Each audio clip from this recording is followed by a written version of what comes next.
Let's mute that. I've been hearing myself.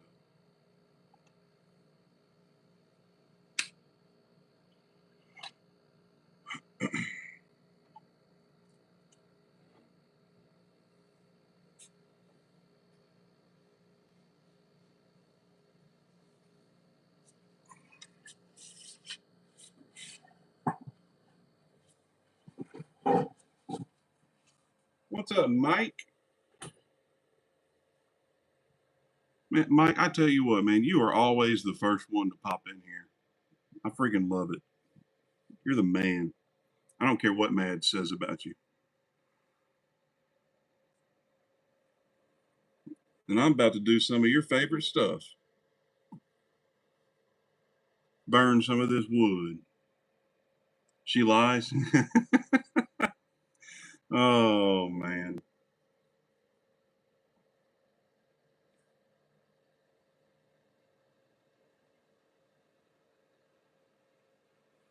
Certainly she has something nice to say about you, right? Oh, gosh, I don't even know where to start. I'm making this clock a little more springtime, feminine based. It's, flowers and butterflies and dragonflies and all that stuff. I'm gonna put some birds up here. And couldn't think of anything else really to put on this one. I knew I wanted to pyrograph this one,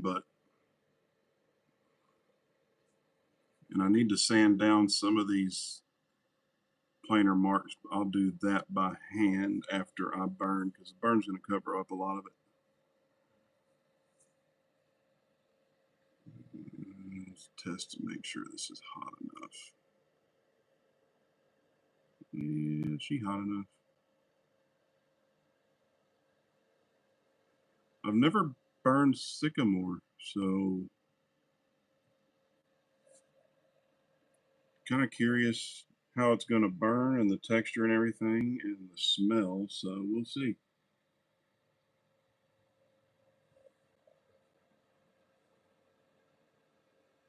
Yeah, I was burning last night during our Discord thing.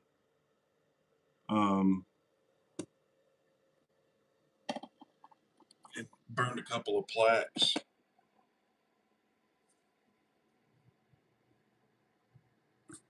There we go. That's a little better. And I finished the zebra wood box and top. I now just have to do the inserts for the dividers. Take my glasses off.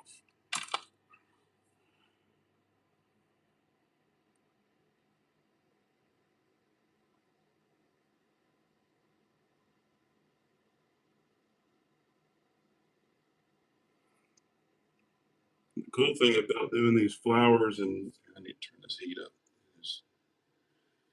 is that it's really easy to correct a mistake because nobody would ever know the difference.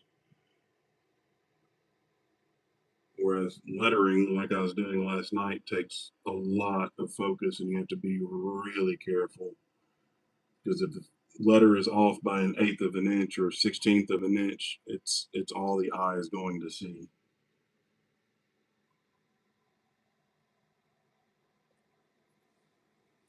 That's why a lot of my plaques that I do wording and stuff on, I stain dark.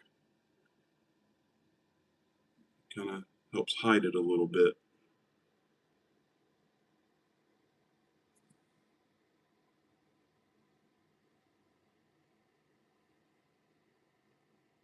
But I still don't want it to look like it's done by machine. So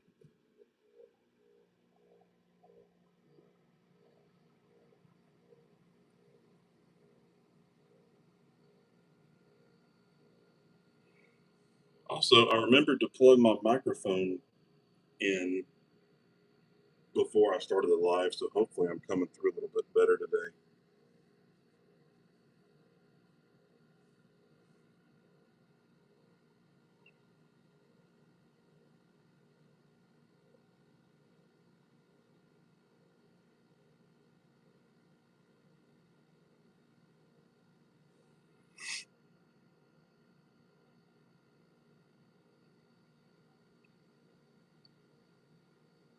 I need to do like Grumpy does and make some pseudo soundtracks to play while I'm doing this.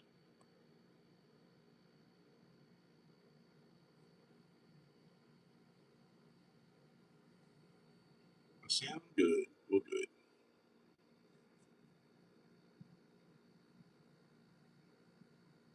And while we were in Discord last night, about how I was talking about the review for Woodstarter and how they sent him an email and all that stuff. Well, I did the review while we were in there, and at 1 in the morning, I got an email from Woodstarter saying basically the exact same thing that Valhalla said, that it was an internal mistake and they're sorry and all this stuff, and they will be sending the correct nailer. And when I got up this morning, I had emails that uh, they processed it and it is already shipped. So I'm thinking, well, why did it take me emailing or putting a bad review for y'all to do the right thing? Y'all should have already done this automatically. Y'all already know who kind of got screwed over. Why, if y'all were really sorry and know it was a mistake or whatever, I think I would have been a little proactive on it, not wait for people to complain. But that's just my, that makes sense. That's what I would have done.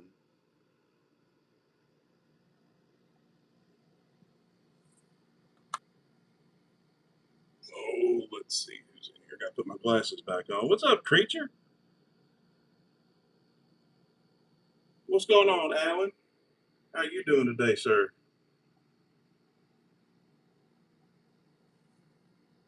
So yeah, they're gonna send me the right one. Apparently, it's already on the way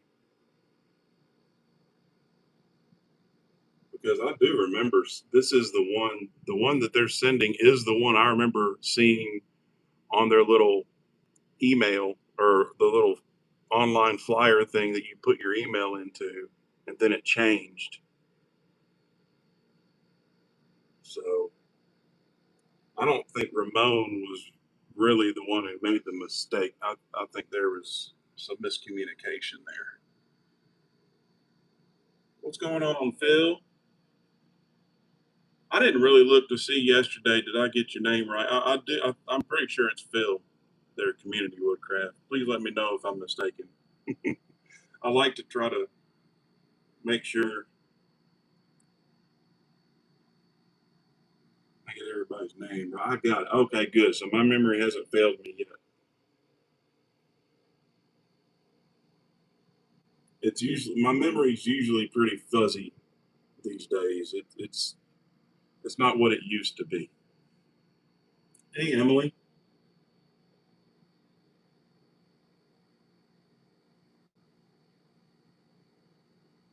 Oh, wait. No, that's not. That's Matthew. So you say Sunny. I'm like, where's Happy Ass? I don't see Happy Ass. 777. Burning. That's right. We burning some wood today. Drive by at lunch.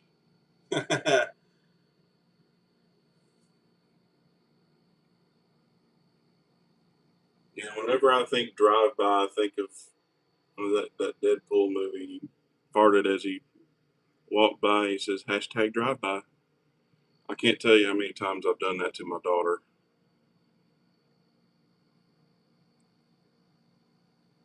Hashtag drive by.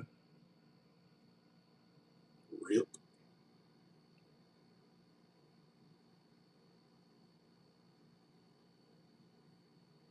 Eating lunch, about to take a nap. Dude, a nap sounds so good right now. I've had a rough morning. I felt like a freaking, you know, steamy pile of dog poo today, but started feeling a little bit better and figured out let's get in the garage. Maybe that'll help. And it has.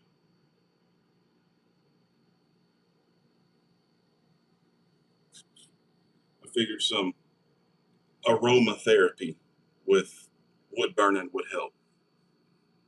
It's good aromatherapy.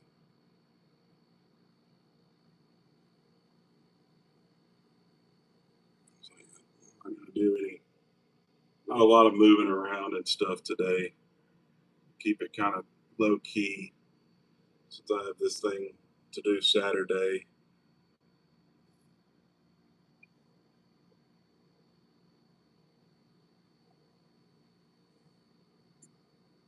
Almost can't see the line there.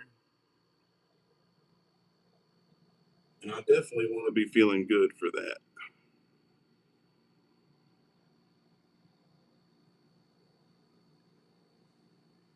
What's going on, Miss Suzanne?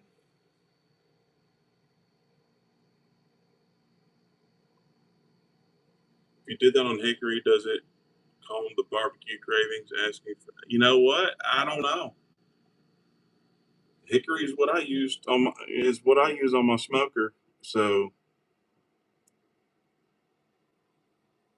you just never. I don't know. I've never wood burned hickory. That's a good question. I think we need to test that theory. I don't think. I, honestly, I don't think it would satisfy the craving. I think it may actually be uh,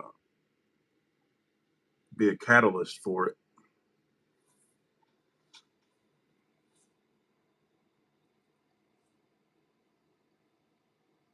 And I say this because at the Arlington in April, they had pulled up a gigantic smoker that they pulled behind the truck, not far from our booth, and they lit it up and started going about an hour before the event started, and we were downwind of it. So yeah, it didn't really satisfy anything. What's going on, Trevor? How you doing, my friend?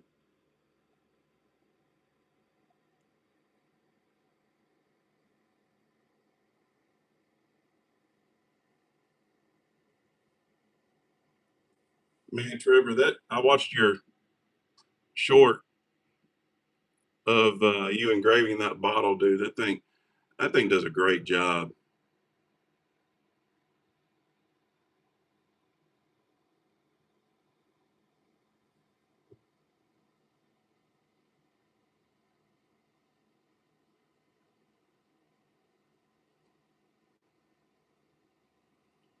And y'all, on cue, I opened the garage,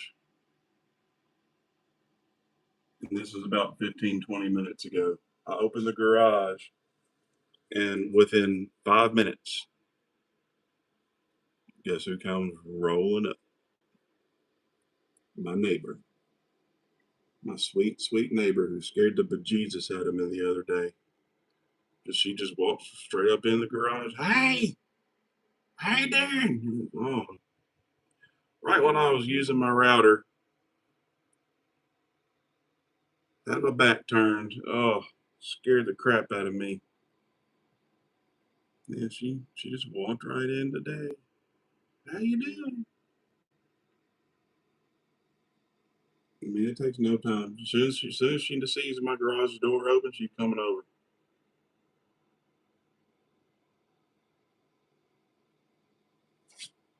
So I need to figure out some kind of way to get away from that.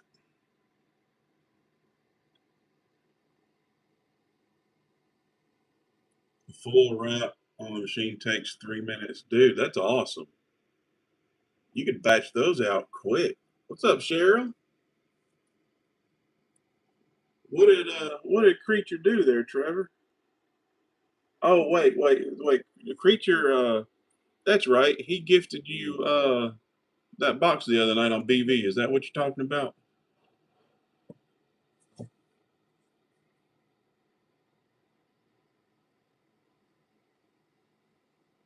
I forgot all about that.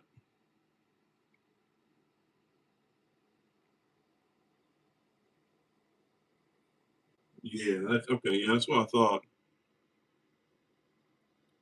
And y'all, if y'all aren't aware of it, and don't have it marked or whatever, Jim Soldier Farms is going to be on the lands tonight at 6 p.m. Central, 7 Eastern. Make sure y'all are there. Show him some love. It should be unless he's canceled it for some reason, it's still showing active on my screen. So make sure y'all go in there and show our boy some love. I know he'll appreciate it. He's always helping us out, coming in ours and trying to help us grow.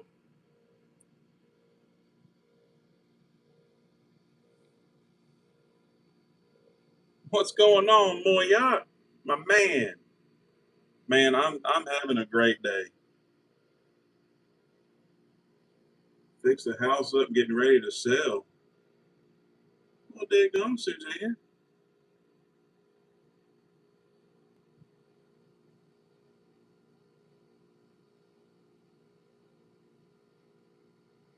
They're afraid of the crazy lady with the chainsaw.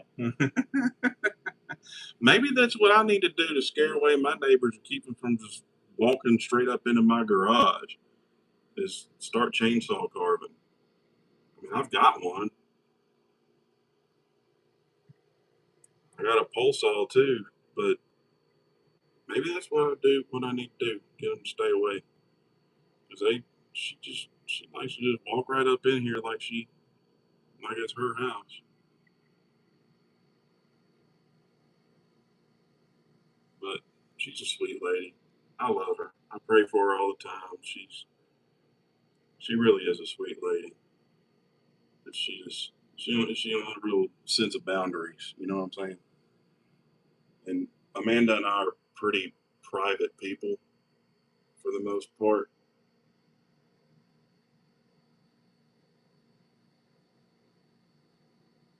But yeah,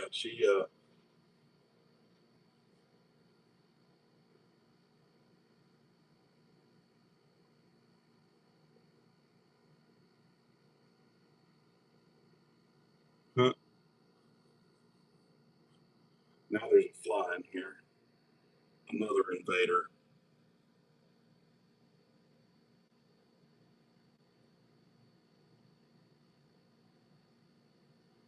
Where's Suzanne at when I need her? She's good at knocking insects out of the air with chainsaws.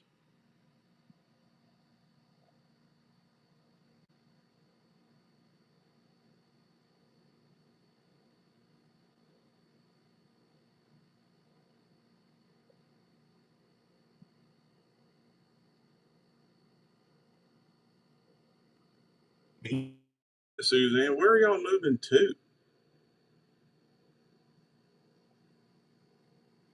What's going on, Madrano?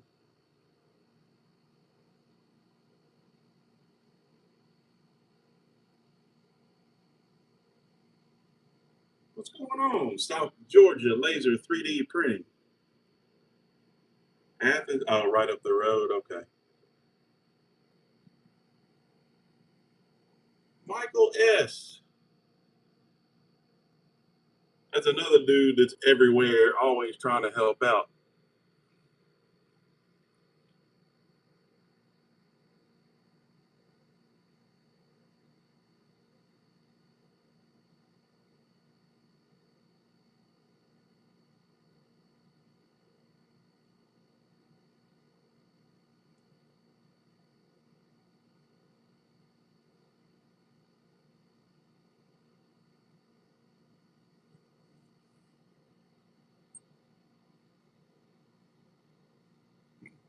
Aaron squeaked on me. Like it didn't like it very much.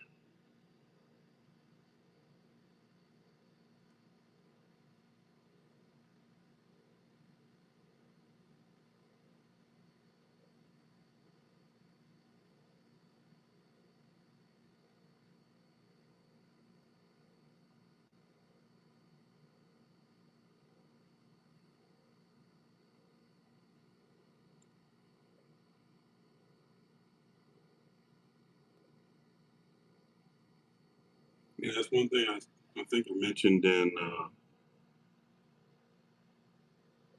forget whose live it was. Maybe it was Steve's, but if y'all notice that when we bounce in between live streams and stuff, it's basically us just constantly saying hi to each other all day long.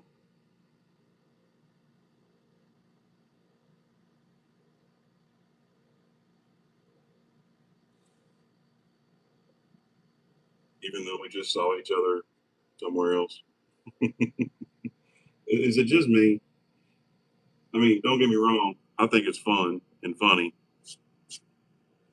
but that's all. That's all. The chat's usually just a whole bunch of. Yeah, I call it the "Good Night, John Boy" syndrome.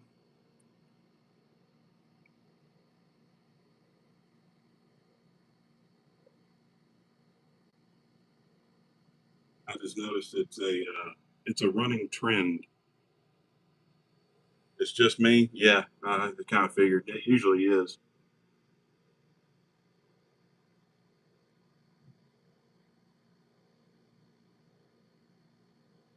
Sounds like my daughter's about to leave.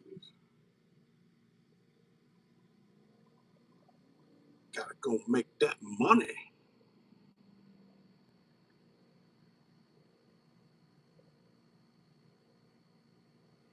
Yeah, this sycamore is it's pretty dense. It doesn't really want to. It definitely doesn't burn as easy as pine or cedar for sure.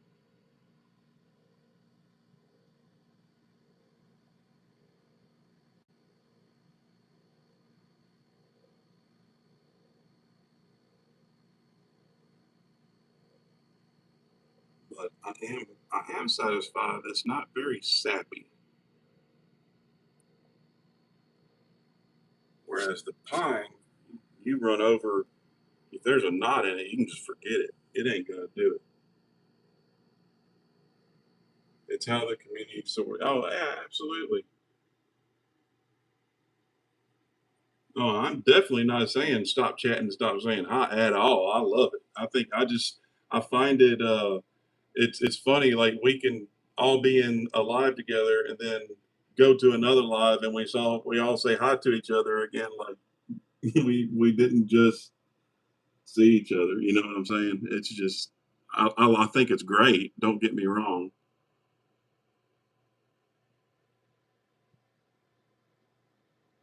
I mean, I do it too. So it's just an observation. That's all it is. Not a criticism.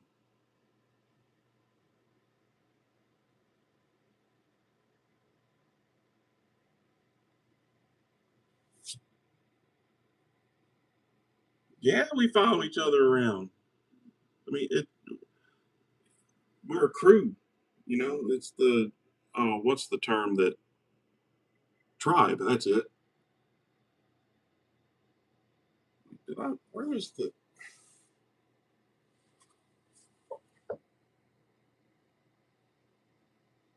I missed something here. That ain't supposed to be just up in the air by itself. Yeah, exactly, Moya. Yeah, like I said, I'm not criticizing it at all. I think it's great. It's just an observation. That's all it is. Grab some, missing something. Tribe strong. That's it. I tell you what, I've never been more proud to be a part of a tribe. Well, that one came out real country, didn't it? Of a tribe than this one. I sure did. I flat out just did not trace the rest of that one. Big dummy. Yeah, it don't work like that, buddy. Gotta have the rest.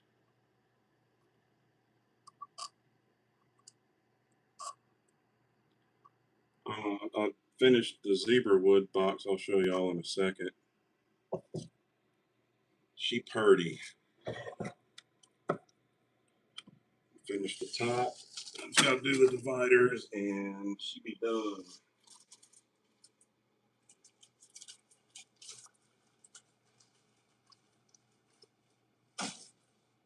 I better. Oh, and by the way, yes, all the googly eyes that John sent, they arrived yesterday.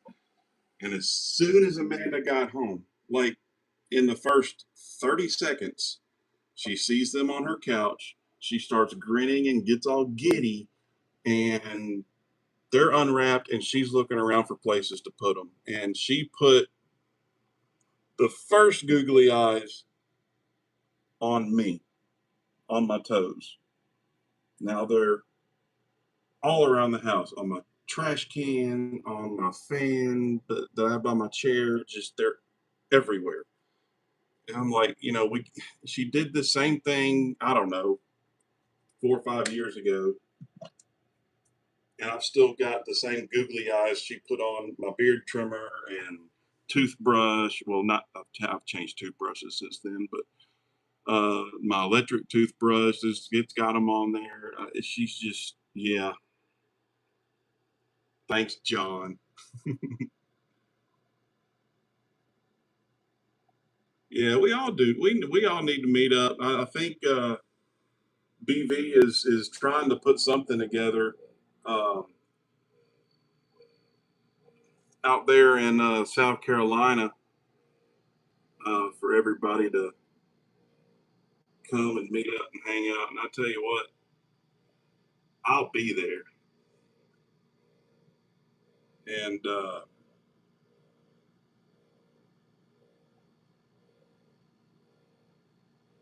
I've been to Texas many times. But yeah, I know that Daniel was talking about putting something together, some kind of event to have everybody come out, and there's a KOA or something around the corner from him. And I told him he needs to title it Viking Fest.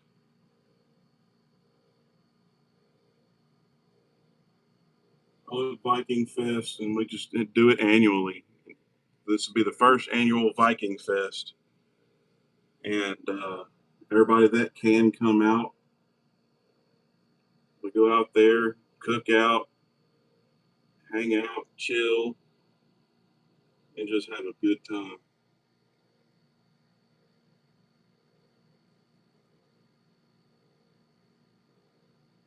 I'll tell you what, if that became an annual thing, I would do whatever I could to be there every year. Annual Viking Fest.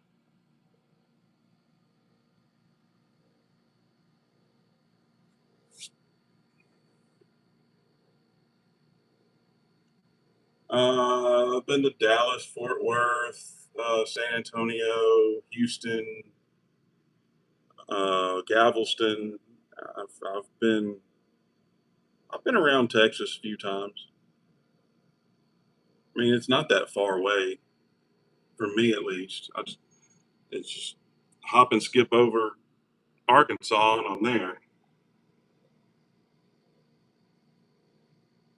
I've got family in Fort Worth, so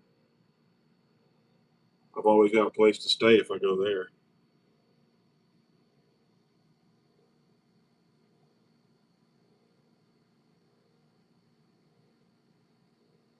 If we get this house, we're gonna have a pool party. Heck yeah!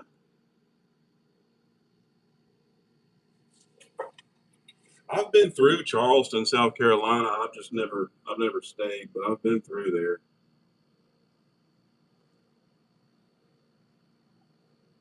It's beautiful there, that's for sure.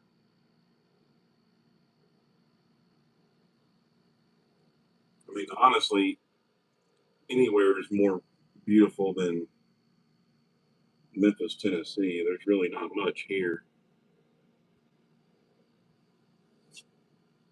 It's the This is probably the most aesthetically unappealing part of the entire state. It's flat and boring. It's just there's nothing to it. And then when you cross the Mississippi River, it's real flat. There's just nothing over until you get halfway into the state of Arkansas. That's where the tornadoes that hit us like to come across is West Memphis, Arkansas. And they claim that the bluff of Memphis being right on the river that deters some of it, but I don't believe it.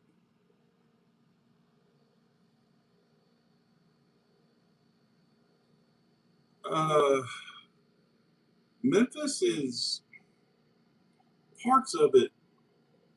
Parts of Memphis are nice. Most of it is not. Like the area I live in is gorgeous. I love the area I live in. It's beautiful. But Memphis as a whole, there's really it is not an aesthetically appealing city.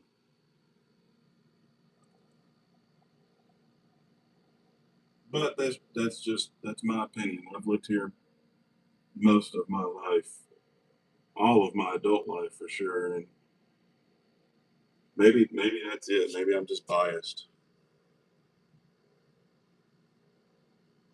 Yep, and most of Memphis is not safe.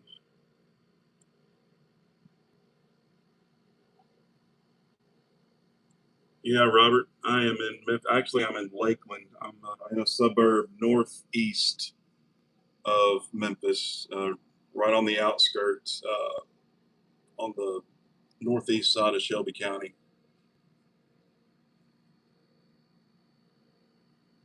I've been to Little Rock many times too. Little Rock, man, Little Rock's a dangerous city too. I had a cousin who was a police officer there for about 25 years, and my aunt, she was an administrative assistant for the district attorney here in Memphis for 45 years. So some of the stories she's got, ooh wee. She was part of the raid team that shut down a lot of the strip joints here 20, 25 years ago. Things called Operation Blue Crush because there was a lot of drugs and a lot of prostitution and illegal activity, and they went through and started shutting them down. And the stuff that she would tell me that she saw in some of those places was just horrific.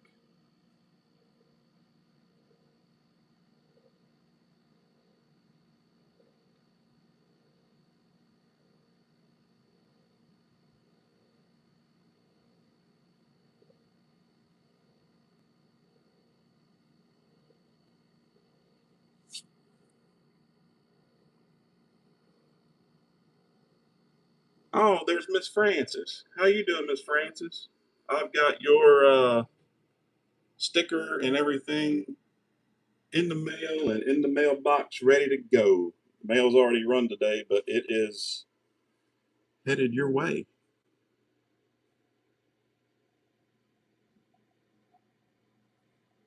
Yeah, Moyog, I've seen my share of tornadoes here, more than I'd like to admit.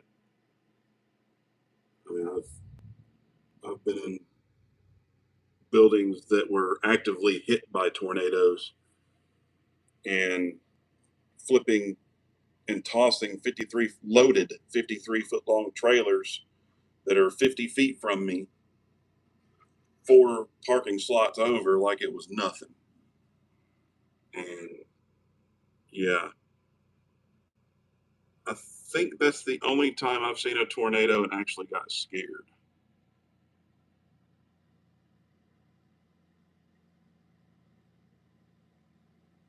When I watched it toss a loaded 53-foot long trailer like it was nothing.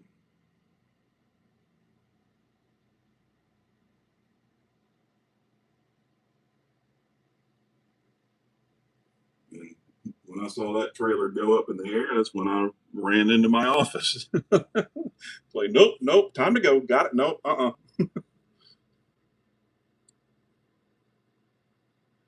Right, creature.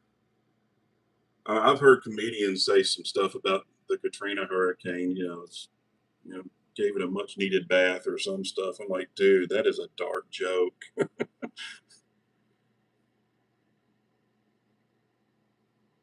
But I've been to New Orleans since Katrina a few times for business and doing trade shows and stuff. And I tell you what, honestly, I have never met nicer people. I was surprised of how welcoming and nice and polite and just generally kind people were down there.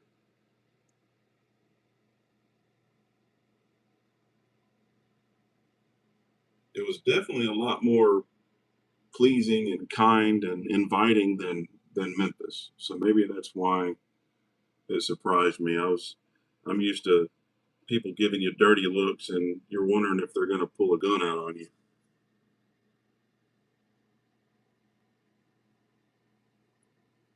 Yeah, tornadoes aren't fun, Michael. They are not fun.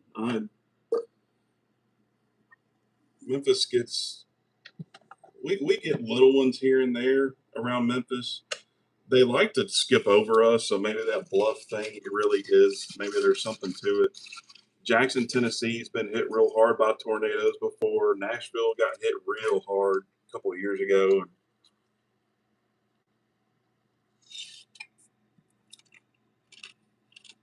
One actually tore through the downtown city of Nashville.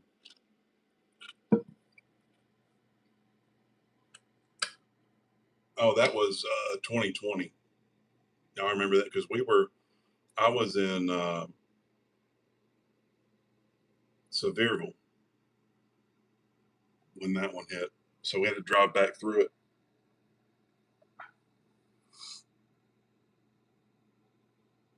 Knew a couple that an EF5 hit their neighborhood and killed both their little boys. Oh my gosh. Oh, that is terrible. Yeah, they separated because the grief was just too much, I guess. My heart goes out to people that have to go through that stuff.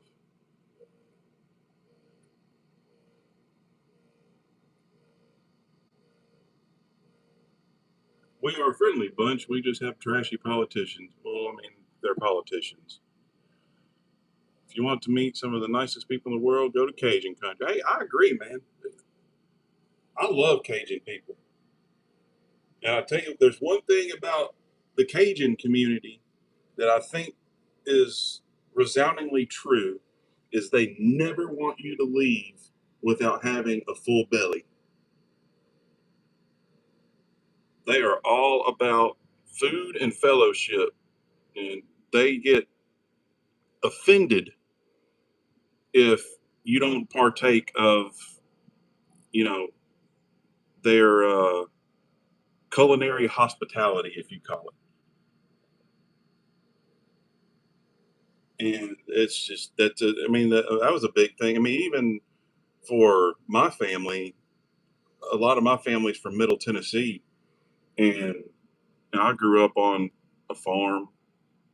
Half of my childhood, my grandparents, you know, grew all their own fruits and vegetables. My uncle across the street raised cattle and uh, chickens and hogs and quail and had a bunch of farmland that I would at 10 years old he'd let me hop up in the combine and drive it harvesting corn and we would feed a couple of calves. One of them, their mom died not long after it was born, and we had to hand bottle feed it because uh, none of the other cows would accept it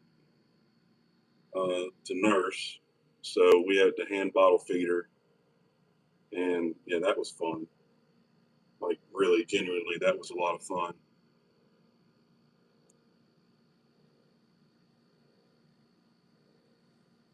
But yeah, that's the way my family was, especially my grandmother. And maybe it was just a grandmother thing, but if you left with an empty belly, or if you left without eating, she was heartbroken and offended. And that's the way I have noticed that the Cajun community is. Where they're all about making sure that you got a full belly. And I don't know if any of y'all watch. I love to watch the guy Stale Cracker. Um, He does a lot of the cooking stuff, and the dude's hilarious. He's like a more Cajun, outlandish Justin Wilson, if you remember him from the cooking shows. You know, the laissez le bon temps rouler, you know, the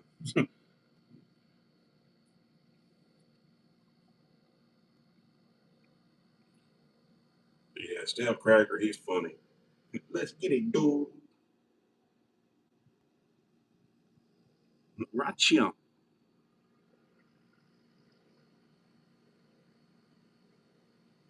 Need to get some of his two-step seasoning. I hear it's great.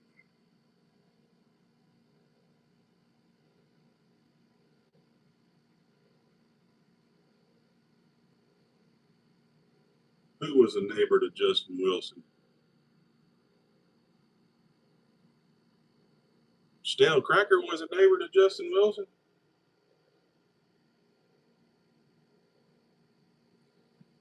My family was raised around, my mom's family was raised around, lived in Tennessee, around the Piney Flats area. Yeah, I know where that's at. Oh, Sailcracker lived. Okay, well, hey, that makes sense.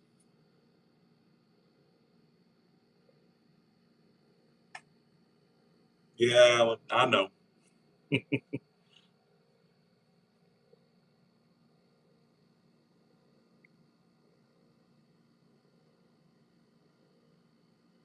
But he comes and brings in like the elk and uh, the gumbo and stuff that he makes, and he makes some, brings in some of that, the meat that we don't you can't get at the grocery store, because he's a big time hunter too. And gator, oh man, love some gator. And frogs, frog legs, oh man. I remember, well, our land we had there's two lakes and it's connected by a culvert on our hunting land down at Tunica, and we used to go frog gigging in the middle of the night with spotlights and the long frog gigging tripod spears, and go frog gigging and come back cook them up.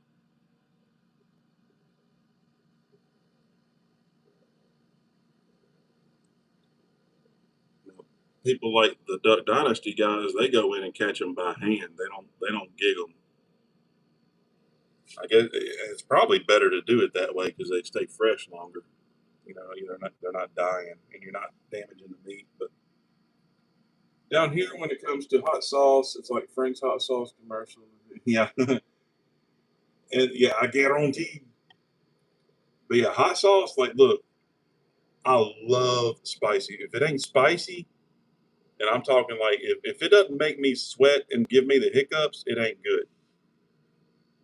It ain't hot enough. And I hope as I age that I'm able to tolerate it and keep tolerating it because I know as we age, there's a lot of things that crap scooted over on that one that we can't eat anymore because our stomachs just can't handle it. And I really hope that that doesn't do that to me with spicy food because Frank's I could drink Frank's red hot whatever it's called and not even it doesn't do anything for me. It's not hot enough.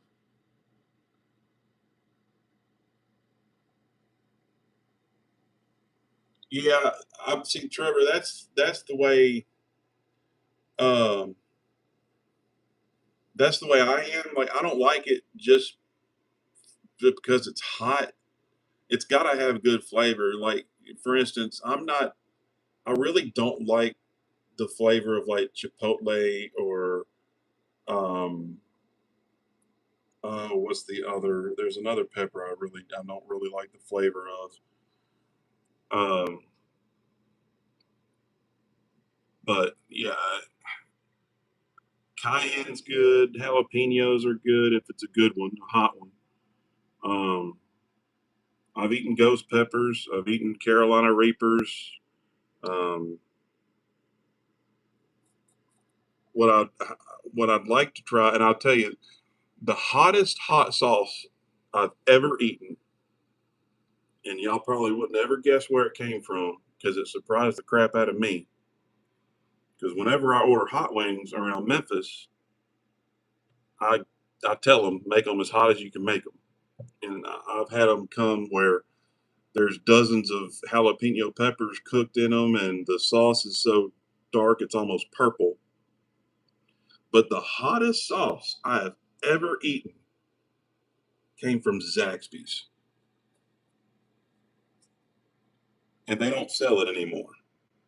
And I think they don't sell it anymore for two reasons. One, it became a liability, and they actually had a liability statement on their sauce. And two, it was so hot that people just wouldn't buy it, wouldn't get it. Little Egypt Road. mm, I know about Memphis Egypt Road here in Memphis. I don't know where Little Egypt Road is, but yeah, Zaxby's had the hottest sauce I have ever tasted, and here's how hot it was. It was called their insane sauce, and it literally made the skin. And I didn't know that your tongue had skin, but it made the skin, like outer layer of my tongue, started peeling like it had sunburn. That's how hot this stuff was. Like I could only eat one chicken wing, and I was on the floor almost crying. And the next thing I know, I'm going in the bathroom, looking in the mirror, and my tongue is peeling. And it wasn't temperature heat; it was pure capsaicin induced burn. And I used to get the insane here and there because I was in the mood for it. But I don't know. I don't know what they did different. But this one time I got it, mm-mm. Every time I get their wings or chicken or whatever now, I get their nuclear sauce. And nuclear really doesn't do nothing to me. It doesn't bother me a bit. And insane was the next step up. And now nuclear is the hottest they got.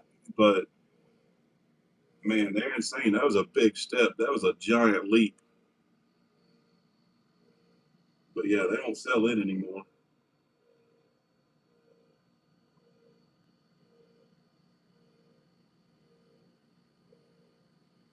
And I've got a mechanic used to work for me. He makes his own hot sauce, and he has to open all of his windows when he makes it and he has to wear a mask and a ventilator uh, because the fumes coming off all the peppers and stuff are so caustic that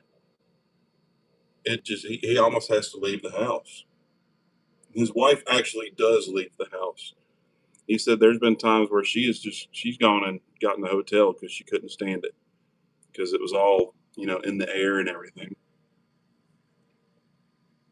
And one drop of this sauce that he made would heat up an entire 2-gallon pot of chili like it's nothing, and almost be too hot to eat. Like this stuff, if it dripped on the floor, it'd be like cartoon and start melting to the center of the earth kind of stuff.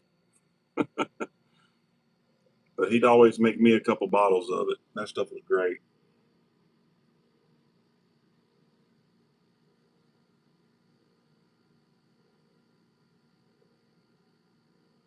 Also, habanero jelly at a craft show was hot, but really great taste. Yeah, see, I'm all about the taste too. Like, I don't want it just because it's hot. It's got to be hot and it's got to taste good. If it like, there's a sauce that the show called Hot Ones, that I think it's called the Bomb or something like that.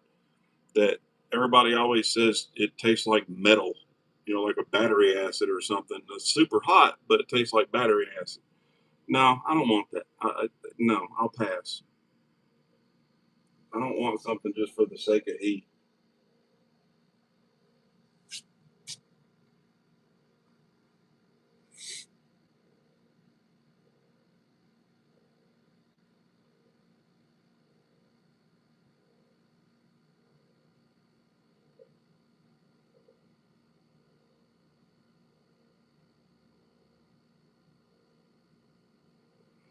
And of course, sadly, my wife and daughter, they can't handle heat higher than black pepper. They don't even like black pepper.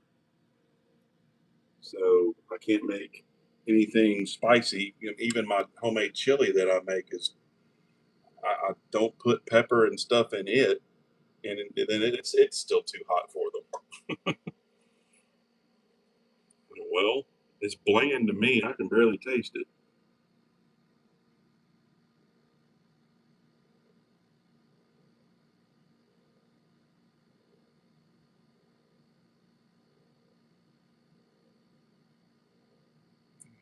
I'll erase that. That looks like it went over way too far.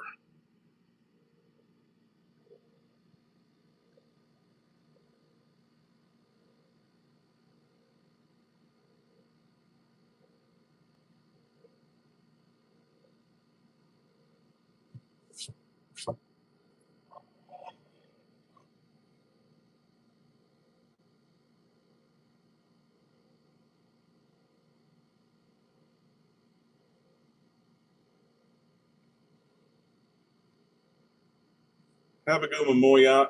I appreciate you stopping in, my friend.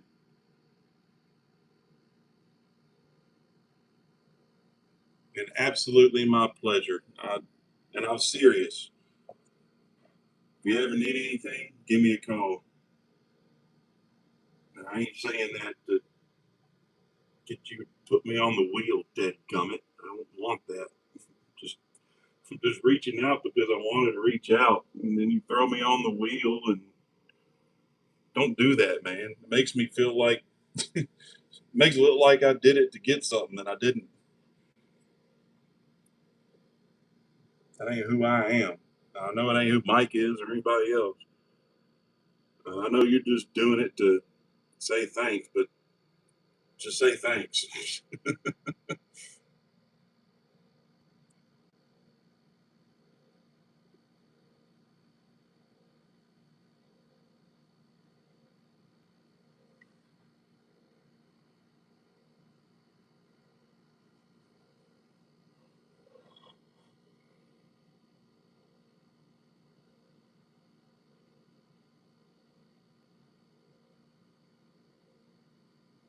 But yeah, I'm excited to hear that more people are wanting to get together and meet and all that stuff. And go, tell you what, going down to meet Van and stuff with John.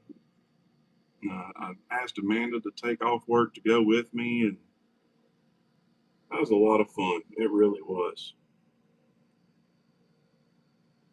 Van said he was kind of skeptical and worried that we weren't, because yeah, it's natural. I get it. Meeting new people, you don't know if they're who they portray themselves to be. You know, Till you meet them. But after that ice was broken, and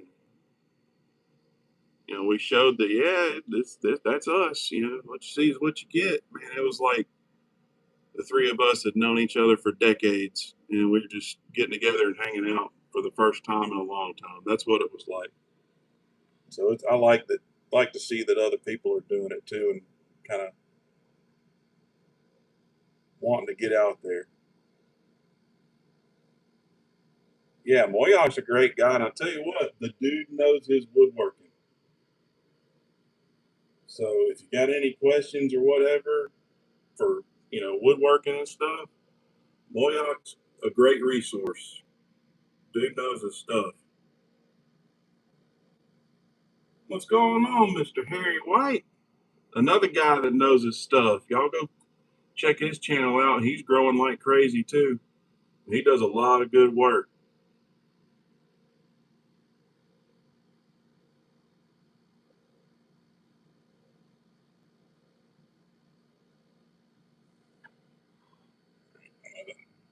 I gotta go get me iPad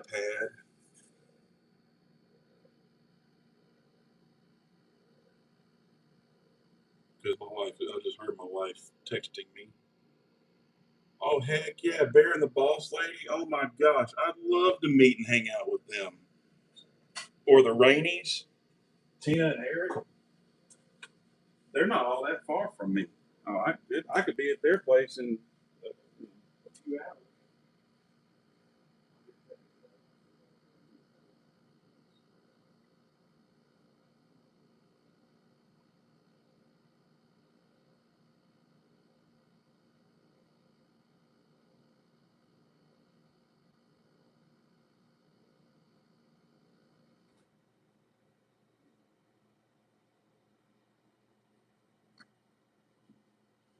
Oh yeah, I did tell y'all I would show you the zebra wood box now that I've got it finished. So I will do that real quick.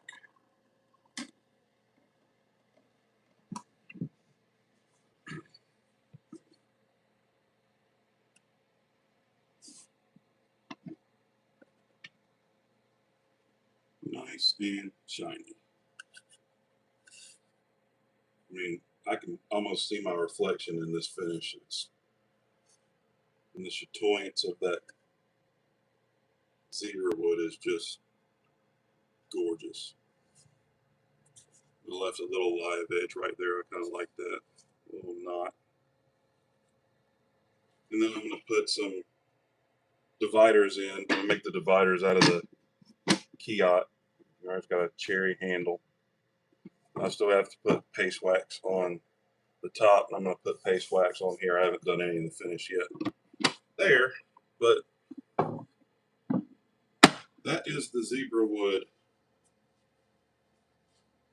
keepsake box that I finished yesterday. And what it, gosh, it was so aggravating because I don't know why I was doing it. I've never had it do it to me before, but the shellac kept gumming up and like collecting in lines, and the wood is sanded flat because I sand the crap out of it before I put finish on it because I want it to be flat, uniform, nice and smooth. And it kept gumming up in these lines. I had to sand the finish off completely twice and start over. Oh, it was so aggravating. It didn't do that on any of the other boxes, so I don't know if it's because it's zebra wood and it's just repelling the stain. I wiped it down real good to get any oils off. Maybe the oils in it was doing it. I don't know, but it finally took and it finally leveled out nice and smooth. So I still don't know why it did that.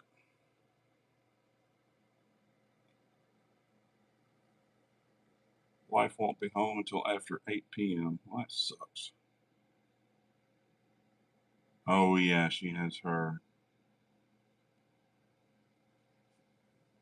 band booster board meeting or something other.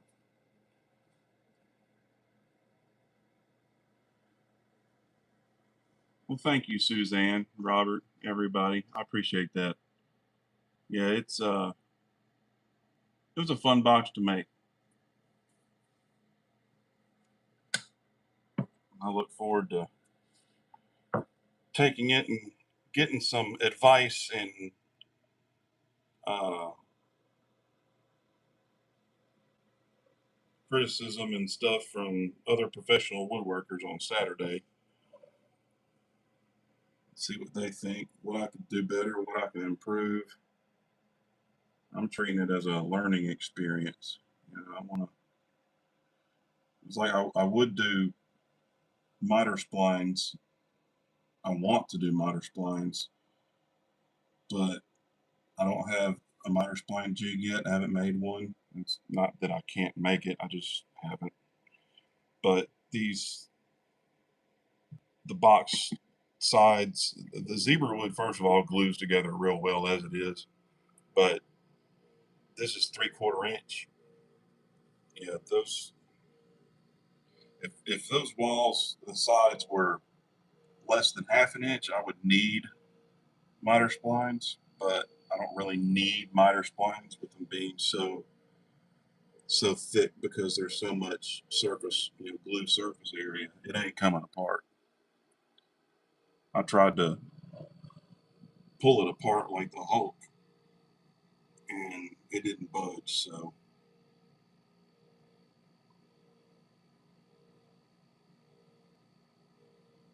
I know the miter splines make it look pretty and gives it a little accent and a little detail. And that's the only reason I would want to do it on this piece.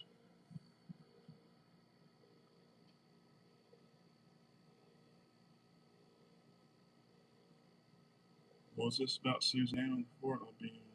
Oh, that's cool.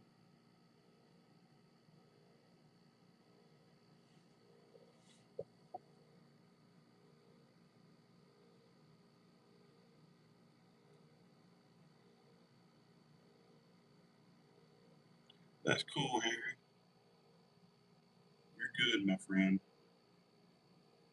I mean, a lot of the lives that I go into, I'm working and doing stuff, and I may not talk much, but usually you can pretty much assume that I'm there.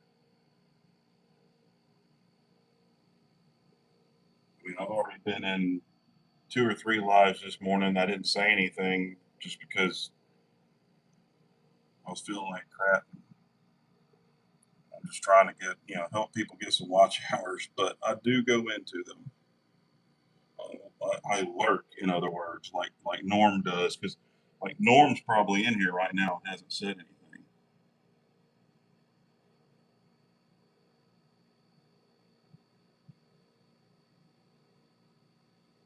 Chat disconnected. Huh. I guess my internet blipped for a second. Am I still here? Am I still live? Yeah, it still shows live. 17 people, 20 likes. Dang, that's awesome.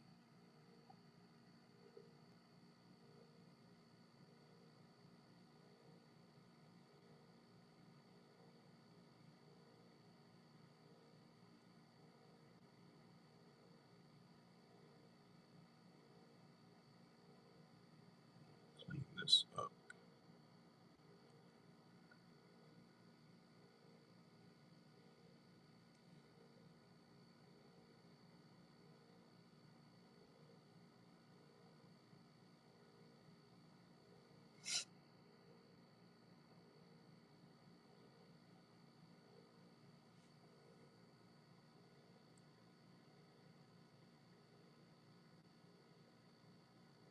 Have a good one, Trevor. Oh, there's Mike with his googly eyes. What's up, Mike?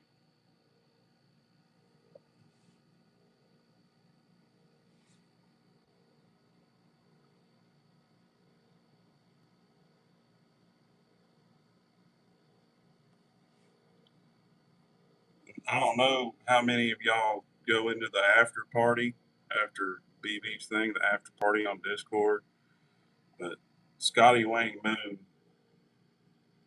started making people uh, that are in there AI generated Marvel character pictures and stuff, and they are freaking awesome.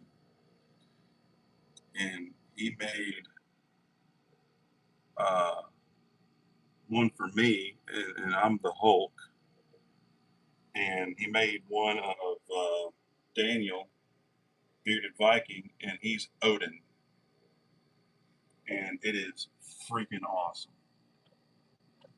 And I think Mike, he did his Loki, and they are so freaking cool. Let's see if I can find. I know I saved mine, and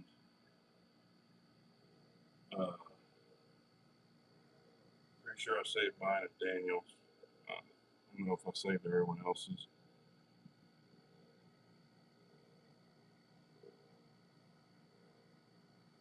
Yeah, so There's the one he made of me busting up some cedar.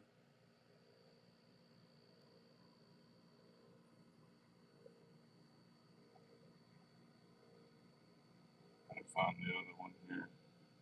And there's the one he made of Daniel as Odin and the raccoons as the two dogs, that chase the sun and moon. How freaking cool is that?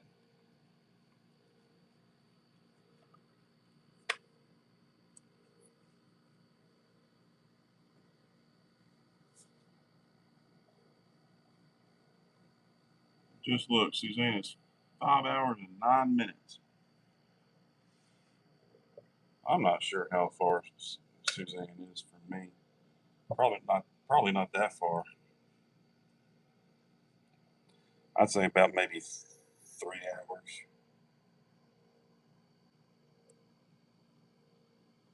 Van is 2 hours and 15 minutes from me, but it's a straight shot. I think the closest one to me is Johnny. He ain't but 30 minutes. He lived down there, down by all my in-laws.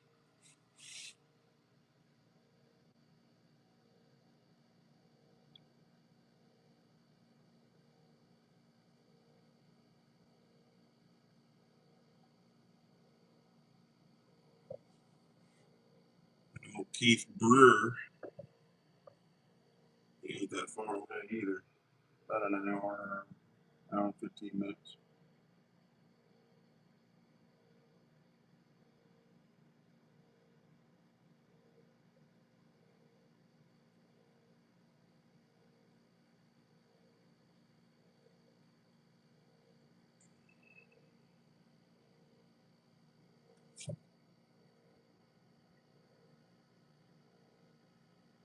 Oh, there he is. There's Jim.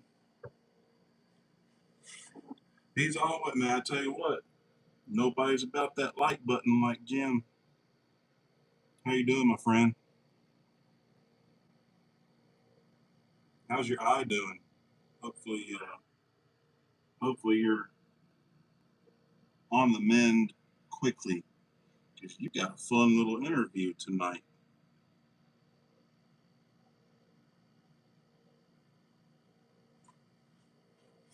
I'm excited for that one.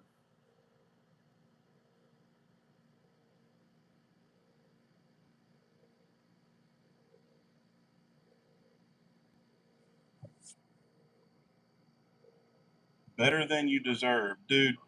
You deserve the best, my friend. I don't care what anybody says. There's Waynona. Bice, Bice, baby. On the mend, better than expected. That's awesome.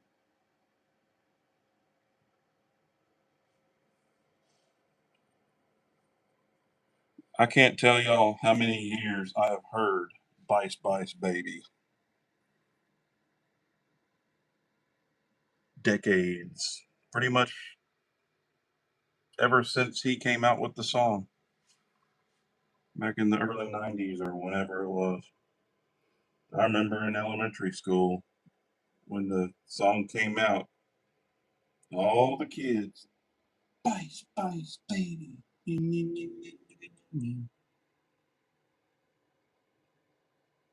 So basically all my life. And Biceroni, a treat for Zachary. Yeah, instead of a San Francisco treat. I've heard it all. I have heard it all.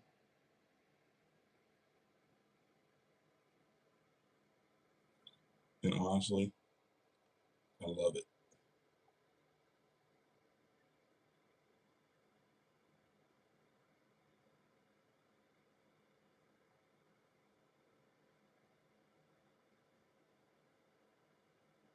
So how's Wayne doing today?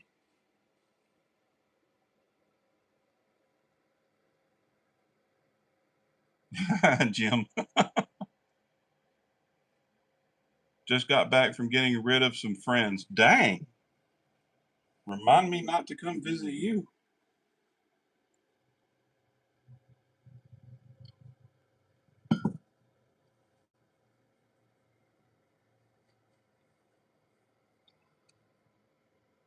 Wayne said yeet.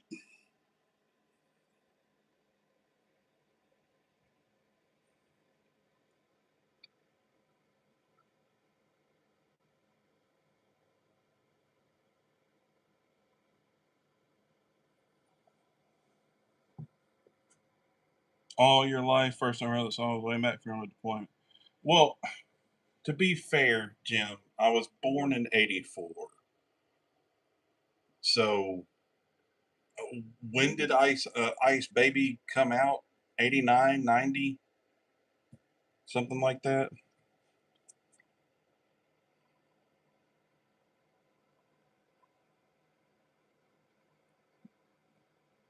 And yes, I know compared to a lot of people here, I'm still just a baby.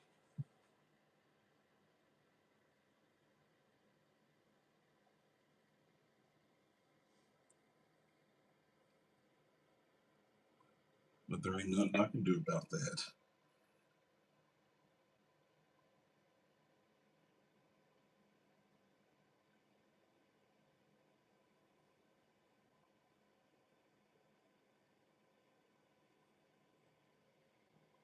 I mean, to be fair, I want to be just like Jim when I grow up. 90s. Okay, yeah. So I was 5 or 6. Zach was a kiddo. Was yeah, man. What's going on, Grumpy? Finished my mini mallet today. Sent you a DM on Discord. Oh, that's who just popped. Okay, that's yeah. My phone is on right there, so I'll look at it when I get off my live. Maybe if I'm doing these a lot, maybe I need to do a burner phone like Daniel does.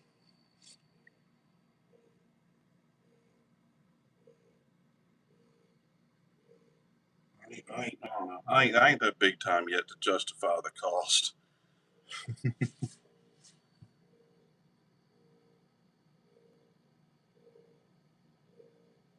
Or I could just log into Discord on my iPad, but that's too much like work.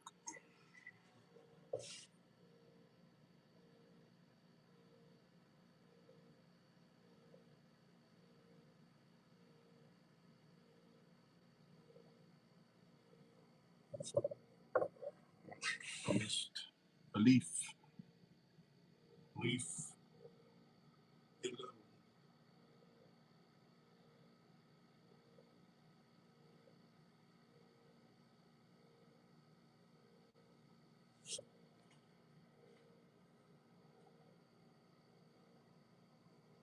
I want to be Moyak when I grow up, and he's only a year older than me. I think everybody would like to be Moyak when they grow up.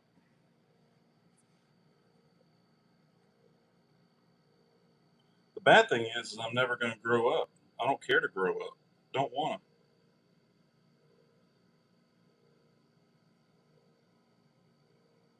to. All right, let's log into Discord on the iPad.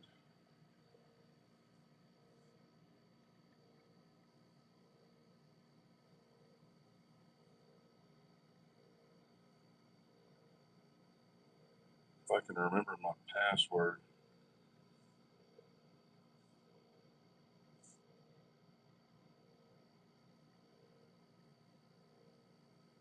Hmm, don't remember my password.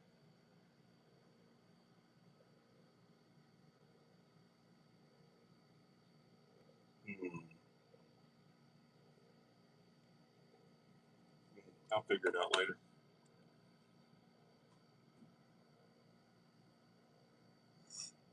Adulting is a scam. That's right. It is a scam.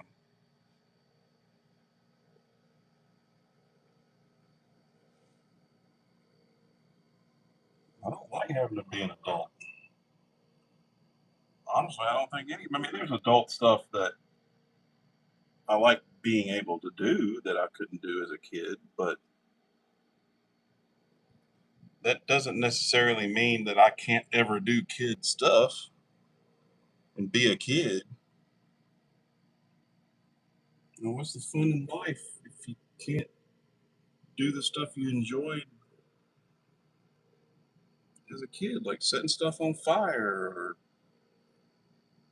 you know, blowing up a frog with M80s or, you know, whatever.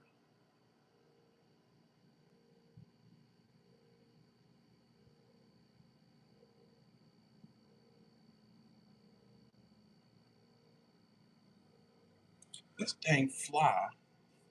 I need one of those salt shooter things.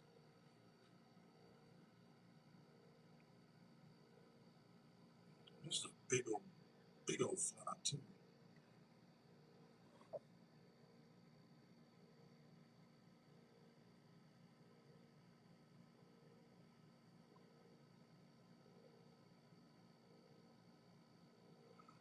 You're not nervous about your interview tonight, are you, Jim? Messed up today, sprayed all that shellac without my fan on. Now I got a headache. Shellac never really gives me a headache, but that lacquer sure will.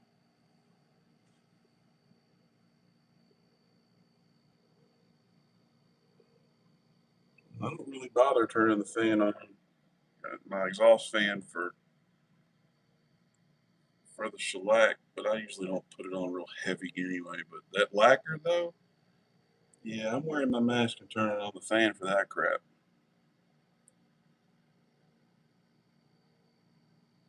I mean, all the shellac is bug juice.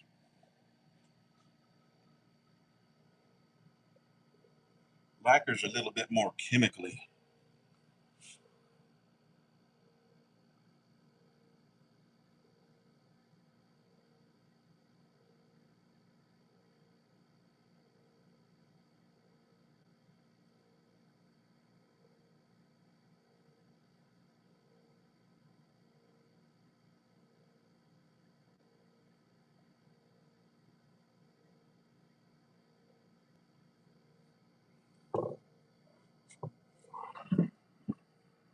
Yes.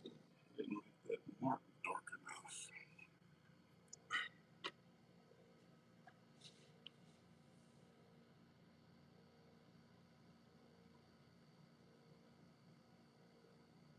You know what I need to come up with? I wonder if they got them. They probably got them. I don't know if that. Oh, well, I don't know how heavy it would be and if battery could generate that much voltage.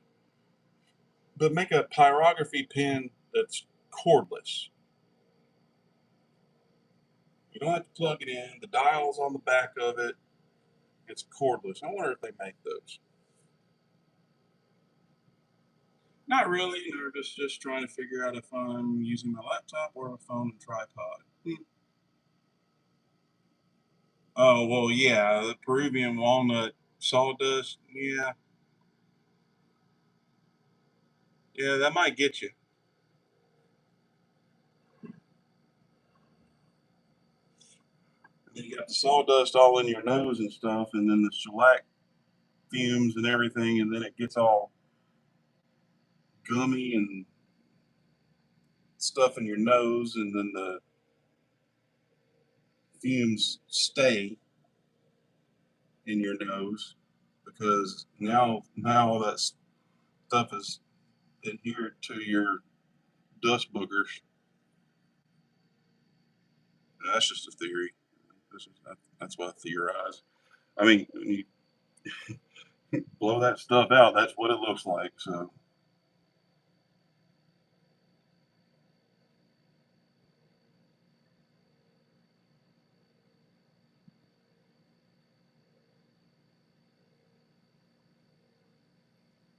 I mean, I've made the mistake of sanding some of the exotic wood and even cutting it without having a mask on, just thinking, oh, I'm only doing one little cut, or I'm not going to be doing it long. I got the vacuum cleaner going, and, or the shop vac hooked up to my sander or whatever. But yeah, it really doesn't take much to start you know, an irritation.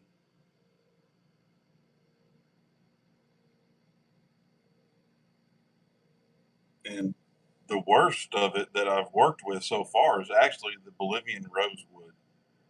So far, it's been the most irritating, like in weird smelling, and I mean the even the the panga, which is a cousin to wenge. The wenge, it's got a bitter scent to it, but it ain't nothing compared to that rosewood. That rosewood, to me, it just stinks.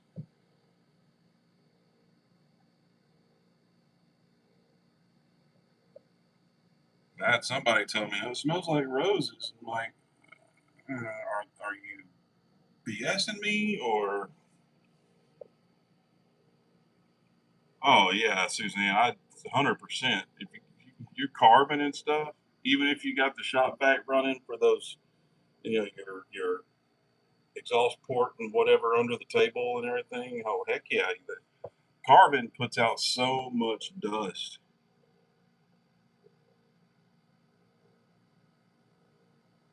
Like there's no way I'd carve without wearing a mask.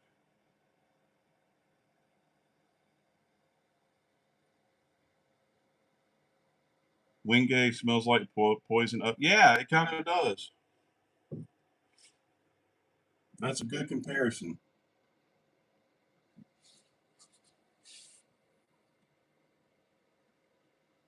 And some people don't like working with Wingate. I kind of enjoy it. I mean, you got to be careful because it does splinter, and the splinters are very sharp.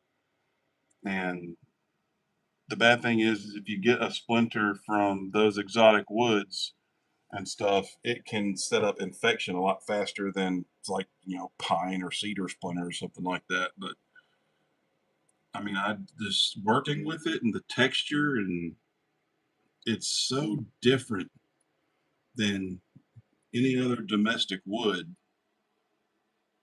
I actually enjoy working with it. I mean, it's almost like it isn't wood.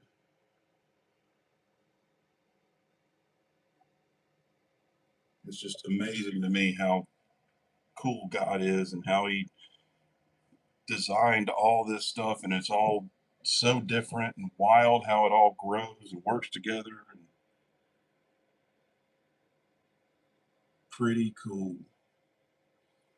Like the grain in the zebra wood and how the chatoyance works with the light shifting on the grain, and it kind of changes colors and stuff, and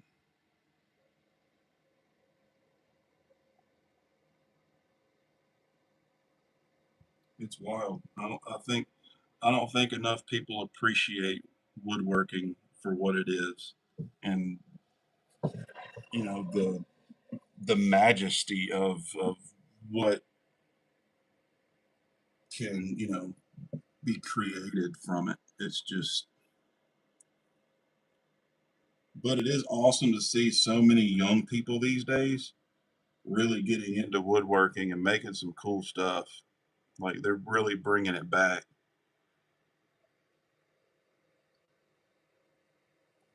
I mean, there's one kid on YouTube does really well. I mean, his video titles are BS because there ain't no way you sold 1,000 of those things. But the work he does is good. But everybody knows that those titles are clickbait. People want me to think it was all spontaneous, right? We just picked up a truckload of cedar and ash, never carved ash. You carve that ash, smack that ash. I love the puns and jokes about ash. Daniel had, he picked up a big hunk of ash and goes, "This is a nice piece of ash." I'm like, dude. And then he spanked it. I'm like, dude, what's up, John? Ash is really hard, like rock. Like, dude, this maple that I got, I'm used in some of these mallets. like this handle. It's hard maple, and boy, they aren't kidding. That stuff was actually hard to cut.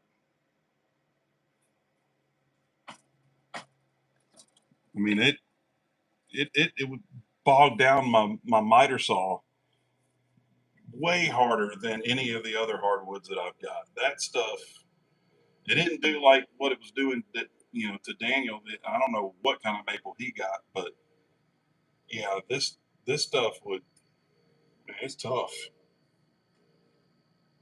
That's one fine piece of ash. That's right. Smack that ash.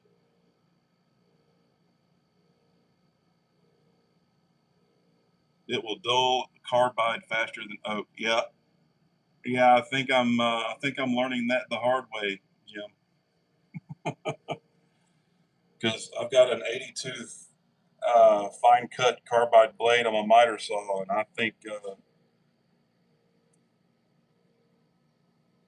may have dulled it down a little bit.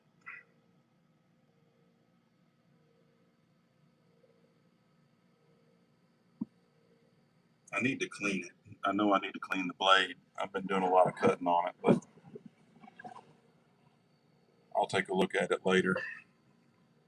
Luckily, they're not hard to clean.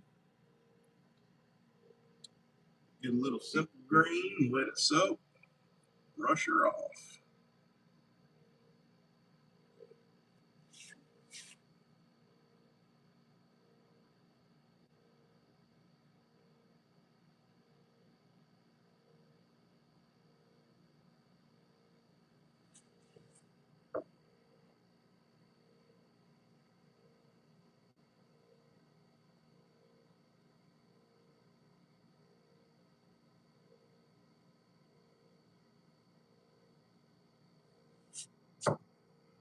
I haven't worked with ash yet. This wood place I get my wood from, they got a bunch of it,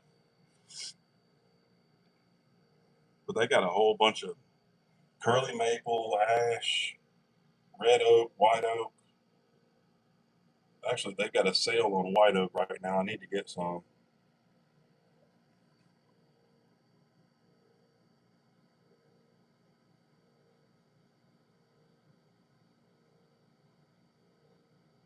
Yeah, Jim. This Van told me, advised me to get this 80 tooth fine cut carbide blade for the miter saw, and man, let me tell you, it makes cuts so fine and so sharp that the wood that you cut will cut you if you're not careful. Like the cuts are just, they're perfect. A little too perfect. Like it's if you run your finger along the edge of that cut, better be careful because it might actually cut you because it's sharp.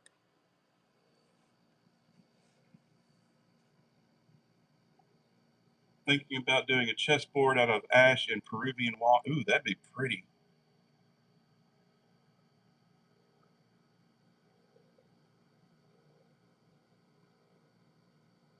That looks like oh, what are you talking about? This, John? This is actually sycamore.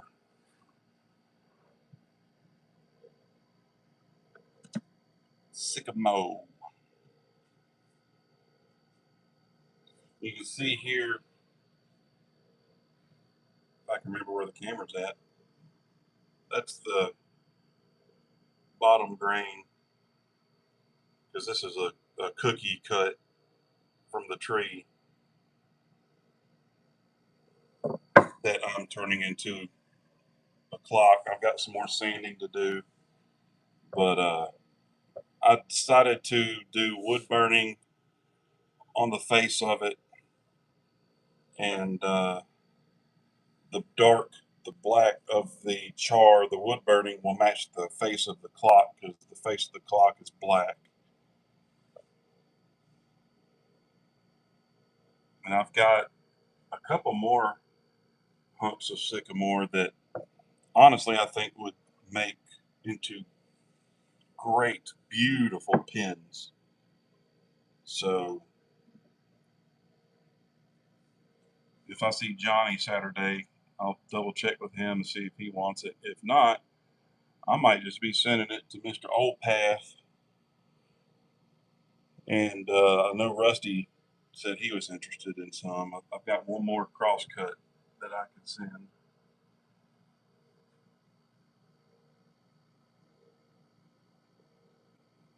I mean, heck, I've even still got Jim's address. I might send Jim some of this sycamore.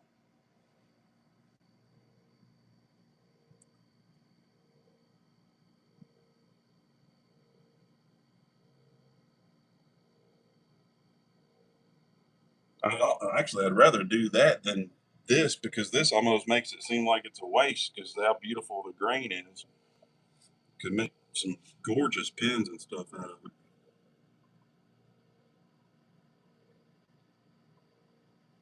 So I think this might be the only clock I make out of the sycamore. I might just send the rest off to my friends to let them turn some stuff out of it. I just think it'd look a lot better turning something all that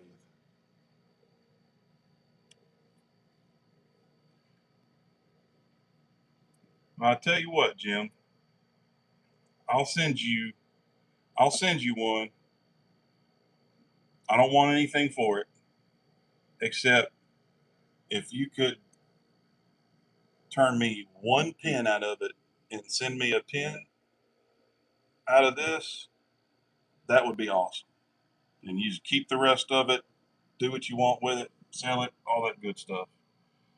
But yeah, man, I'll send you a big hunk of it. And if you wouldn't mind turning me a pin out of it,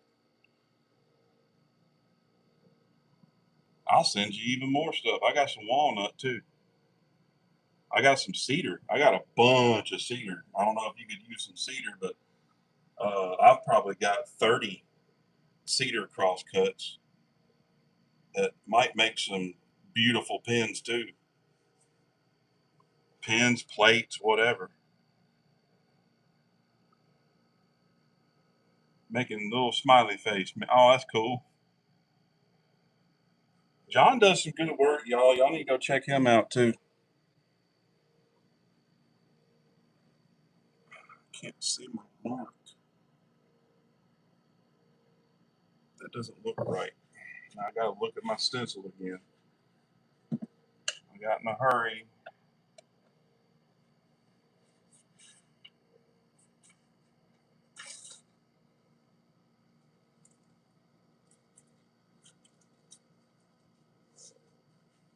Oh, okay. Right one.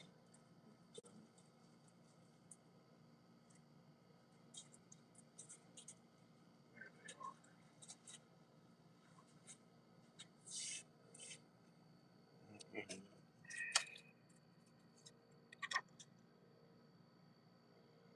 Wait a minute. That ain't it either. That is it.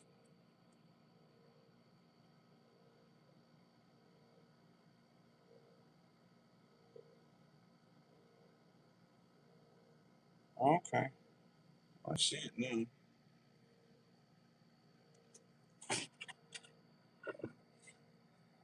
Put it where I can see the dang thing.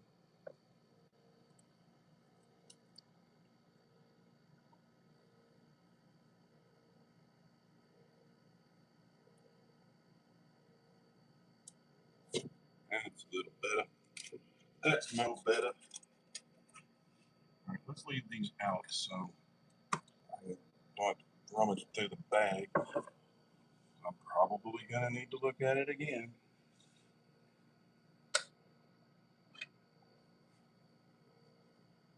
Well, like I said, I don't want anything for it. The only thing, but I know how you are because I'm the same way. I don't like receiving anything without reciprocating. I don't care what it is. So I get it. So if you want to send me anything, just if you can just turn me a pin out of the sycamore I send you, keep the rest for do whatever you want with. I'll be happy. That we can call it even.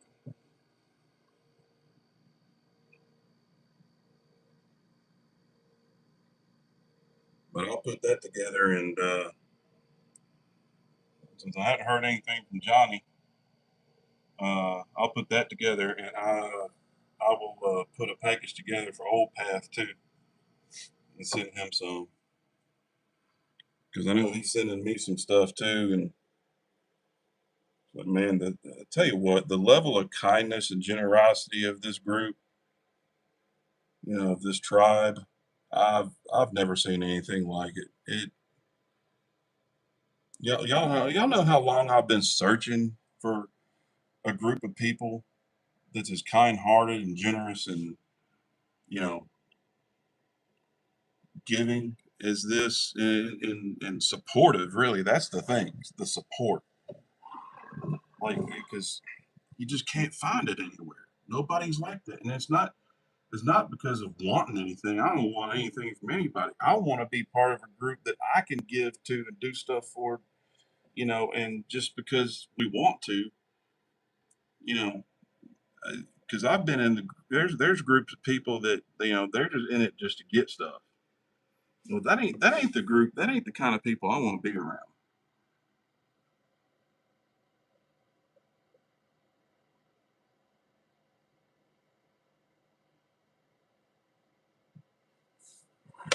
But yeah, it's just I'm so grateful for this group of people, and it's made my life a whole lot better. It's given me some purpose and something to strive for, to be better, and I'm just I'm just grateful for every one of y'all. I really am.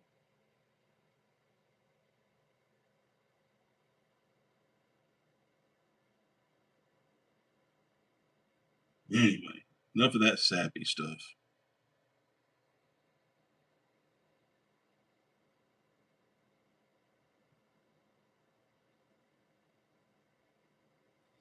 I know what I ought to do. I know what would make my wife super happy.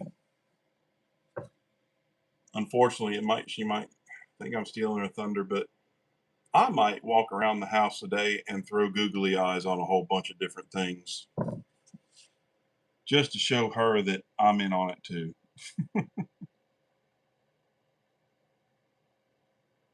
Yeah, I mean, yeah, John, it's awesome. I mean, it's what people do.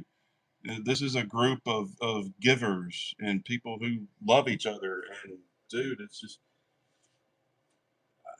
there's I've never seen any other community like it in my entire life. Never seen anything like it.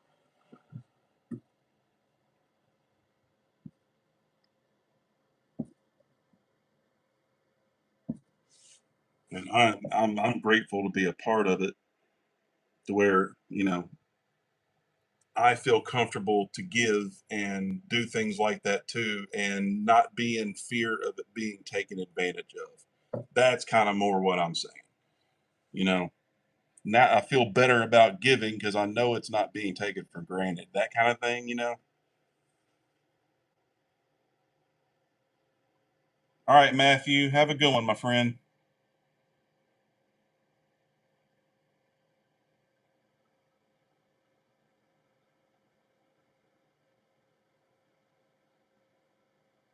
I find that they go out the door really fast as I can make them sometimes. Oh, those little smiley man. Let's see. Soldier, I sent your sticker today. Sweet. Oh, heck yeah. Strong Ink sent you some more? Cool. All right. Good deal. Yeah, I got plenty of boxes, so I'll get that sent off. Um, if I get the chance, I'll do it tomorrow. And I'll shoot you the tracking information so you can keep an eye out for it. And Mr. Path, if you're still in here, I'll send you some sycamore too, and some cedar if you want it. Like I said, I got two 55-gallon uh, totes overflowing with cedar crosscuts that are good 2 to 3 inches thick. So Yeah, I got I got a lot of stuff over here that, and I just bought an electric hand planer that uh, that really is really helping me out a lot with getting those things shaped and cleaned up and all that stuff. So yeah, Jim, what I'll do. This is the other one. This is the sister to this one, and I'll send that to you. And old path, I got a another cut, which is was the layer above it. Um, I'll send that one to you.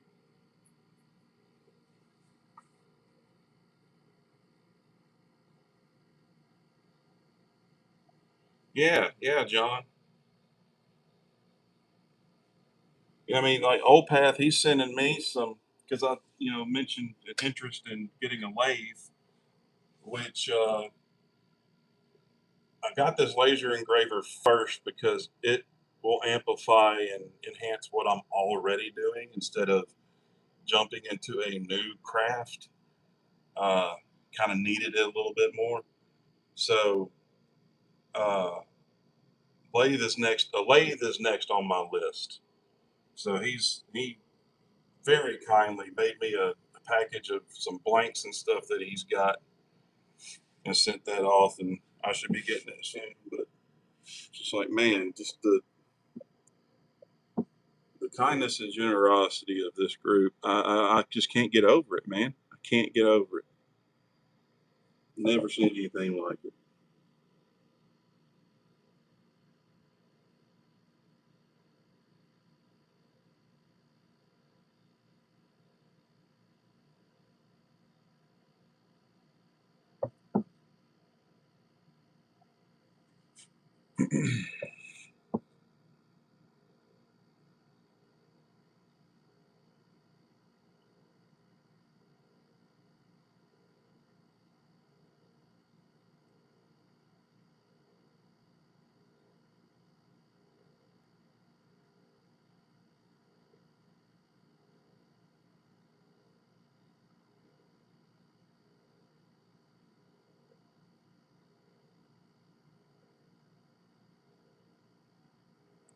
And tomorrow, probably will not be doing a live tomorrow or Saturday because I have my market Saturday, and tomorrow I need to focus on getting everything organized, put together, packed up to head over there and knock that out. Who knows? Maybe I'll hop on for a little bit when I take a break so I can just chat and hang out, but we'll see. I don't plan on making anything tomorrow just because it's so close, but I wanted to get this done so I can put it out there with the other four that I've made. And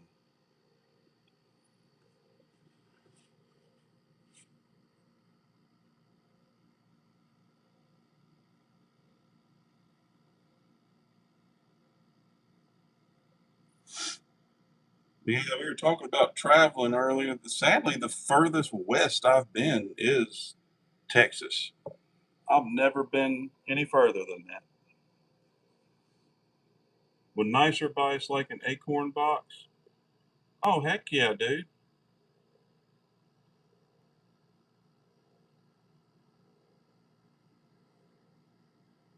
Yeah, Amanda would love. She's seen a lot of the stuff you've made, uh, Jim, and she thinks those acorn boxes are just cute.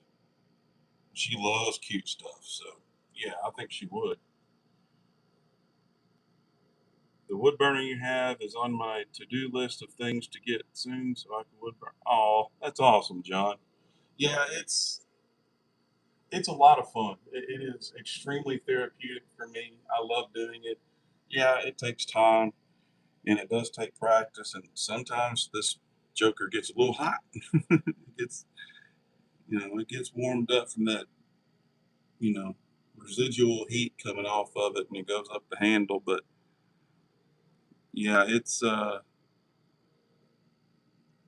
It's a lot of fun. I'm not the best at it. I'm good enough, I guess. I sell stuff a lot, so I guess that's probably the best barometer for gauging where I'm at on the whole wood burning talent is that I most of my wood burning is what makes my sales. But am I the best at it? Oh, good gosh, no. I mean, I do most of the wood burning I do is solid, like filled in, and I want to start practicing on shading and making things look more 3D instead of just 2D, that kind of thing.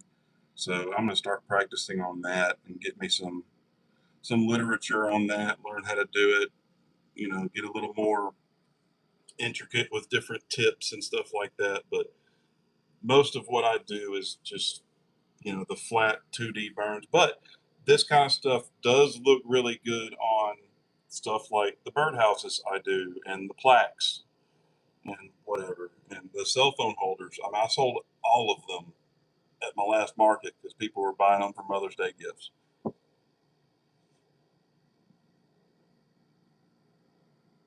I figure if you're sending multiple woods, I can at least do some. Oh, I appreciate that, Jim. But like I said, I'd like to send it. Nothing is expected in return. So just please know that I don't want any. Nothing is expected in return. I just do it because I enjoy it.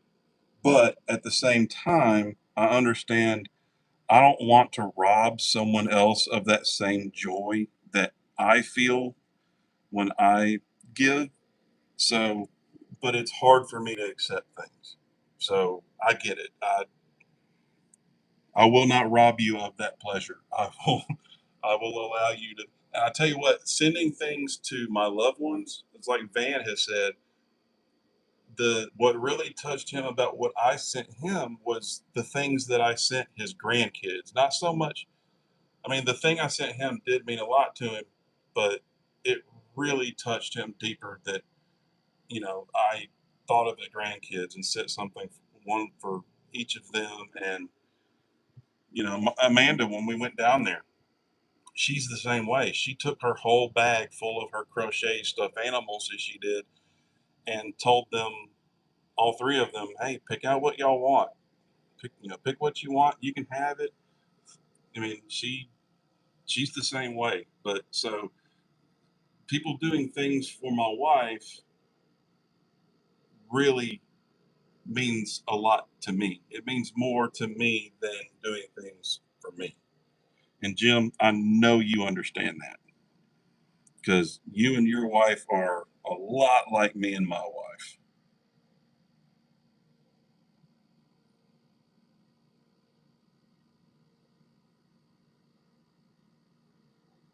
I really need to learn how to talk and wood burn at the same time.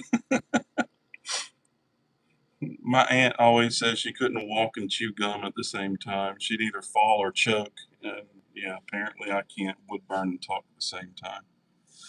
I have to move my hands too much when I talk, and there's nobody here to see them.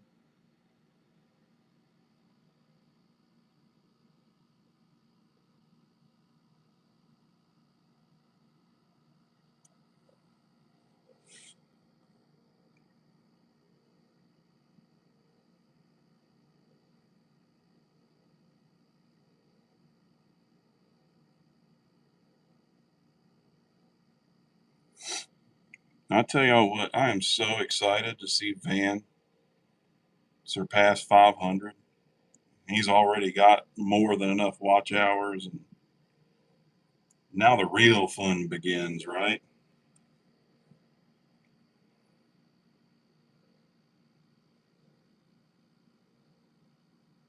So excited to see how he's grown and how sharing the word and his love of wood crafting and seeing how excited people get when he goes live and how excited people are to hear the gospel and all that stuff is just, man, awesome. success I have with YouTube is all because of the community. Success is hard for me because someone drilled into me that I never amount to anything. So this is new and difficult and amazing. Yeah, hey, you nailed it, Jim. And I think a lot of us feel that. Yeah, creature, markets around your town are a good thing to have, my friend. I mean, and the thing is, if if there aren't any markets around you, I think it was you, maybe it was someone else, start one of your own, I mean,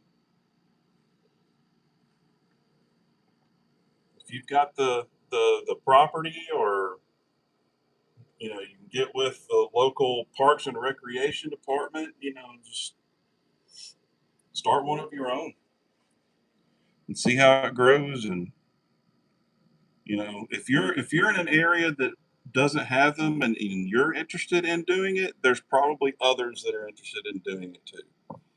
And as I've always told my daughter, be the change that you want to see, as long as it's positive.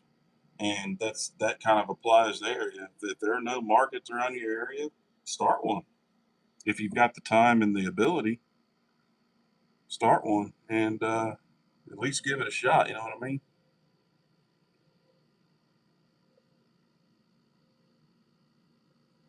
Unless it's just so rural that there's no point. Of course, make sure it's feasible and makes sense. But yeah, if you're in your area and you're looking for stuff like that, there's a good chance that others are too.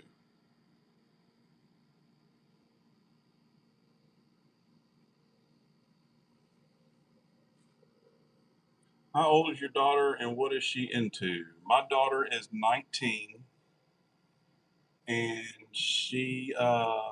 what's going on, Chris Kid? I don't know if I'm wild, but yeah, I'll go with it. uh, she's 19. She's really into music. She's a musician, just like my wife. But she plays euphonium, which is bass clef. Uh, uh, what's the term? They know all the stupid terms I don't know. All her sheet music is in the bass clef signature, and all my wife's is treble clef. But she's into that. She's kind of a video game nerd. Of course, I've always been too. Um, what else is she into? I forget. Her taste changed. I mean, she being 19 years old, her taste changed pretty often. So, I mean, she likes uh, the cute nature stuff too, like the little acorn thing. I think she would like. Um, I just her tastes sometimes elude me because they change frequently. Oh, here's one thing she is really into. I don't know if it's helpful at all, but her favorite dog is the corgi. She loves corgis. We don't have a corgi.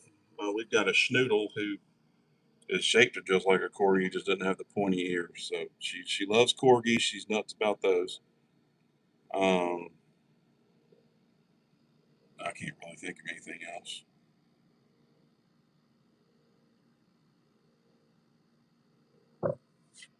But the acorn thing, yeah, she would. I don't know if she's seen it or not, but I know she would like something similar to that, or in that realm of cuteness and stuff.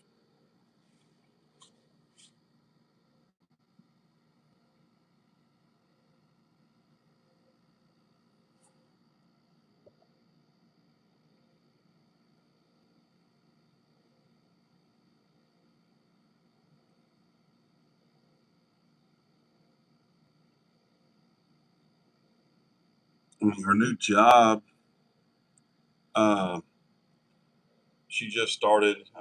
She's working at Cracker Barrel.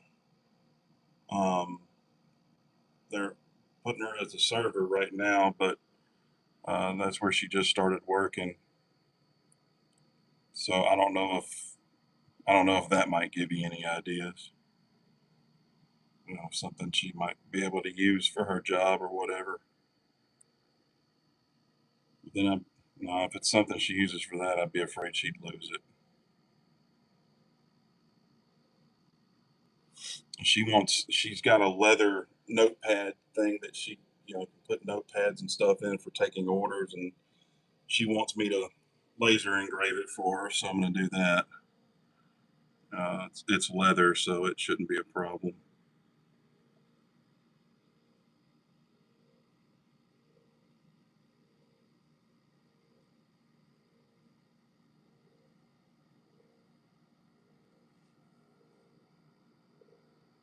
What's up, cousin Vinny? Sorry, I'm periodically glancing over here at the chat.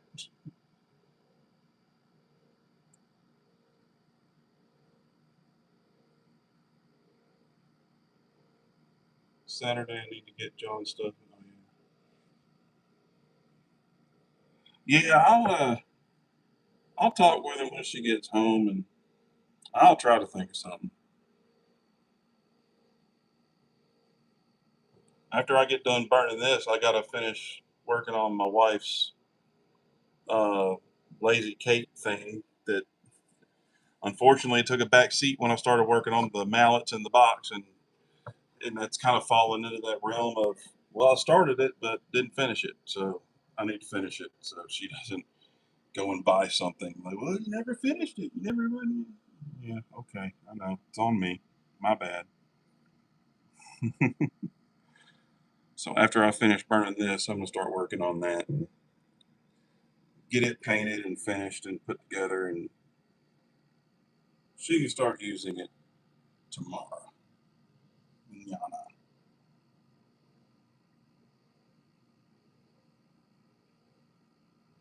If none of y'all, if some of y'all are not subbed to my cousin Vinny there, y'all need to go over there and sub to this dude. He is awesome. He's funny, got a great sense of humor, great character. He's started doing lives. He's a lot of fun on his lives. Y'all need to go check him out. The dude is just stellar.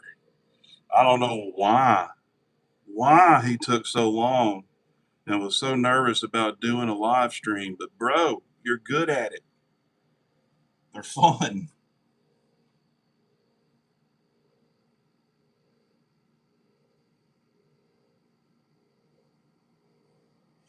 So if somebody wouldn't mind popping his channel up there for me, since my I got a 700-degree crayon in my hand. If for some reason somebody in here is not subbed to him, I don't know why. You need to check up from the neck up if you ain't subbed to my buddy Vinny. But yeah, bro, your live streams are a lot of fun, and you need to keep doing them.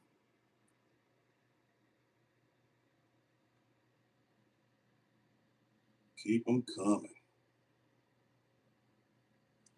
because we enjoy it.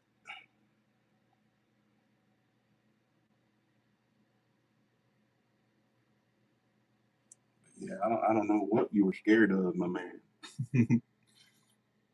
But I get it. Honestly, I do get it. I was the same way.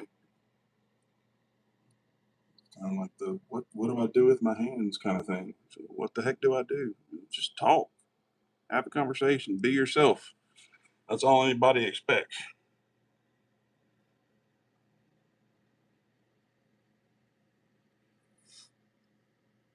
Like I know I'm not everybody's cup of tea, but you know what? That's fine. There's plenty of other channels out there to watch. They can just keep on swiping.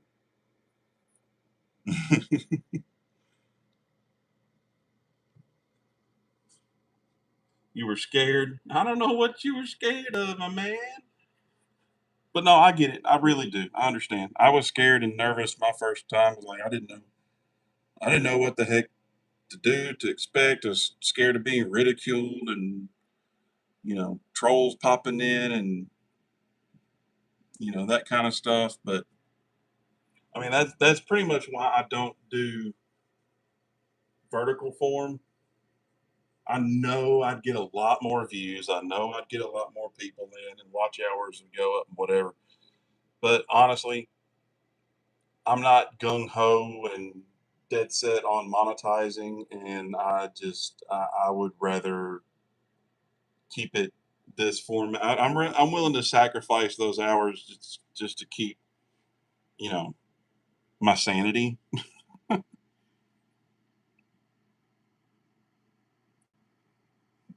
That and I tend not to hold back when I get my feathers ruffled, and I don't want to. I don't really want people to see that side of me too often.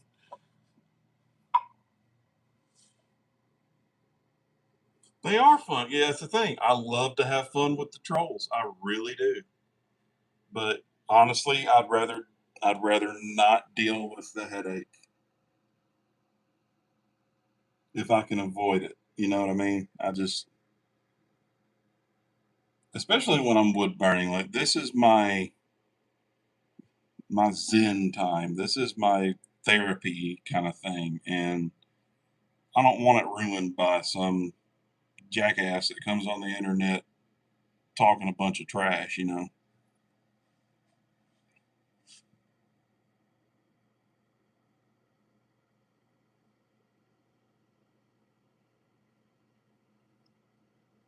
Because honestly, there's nothing anybody can say that's really gonna bother me. When I know it's a troll.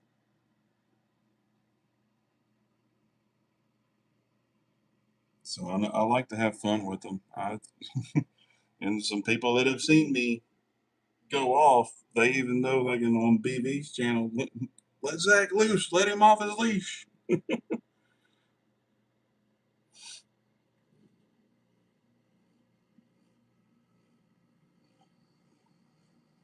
Daniel's a lot nicer than I am, than I would be to trolls and stuff.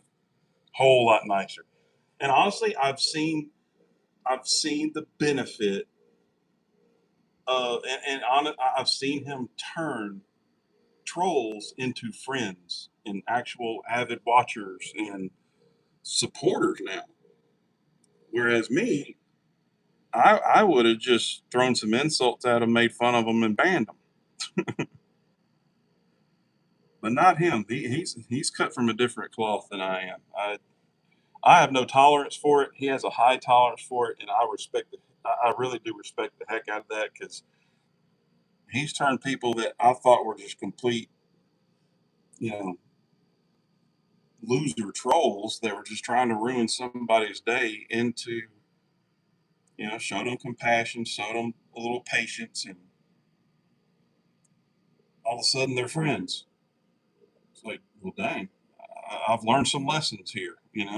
It's awesome. What's going on, Heidi? Leash holder. Yeah, Chris is my leash holder.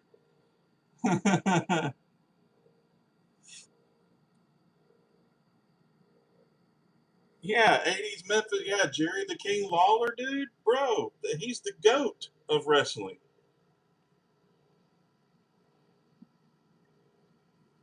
Yeah, yeah, exactly, Vinny. See, that's what I need to that's the lesson I needed to learn about how to deal with trolls and Daniel taught me a very valuable lesson. And you show them some compassion, some patience, and yeah, I mean, show them a little attitude. Show them that what they're doing ain't gonna bother you, too much. But bring them over to your side,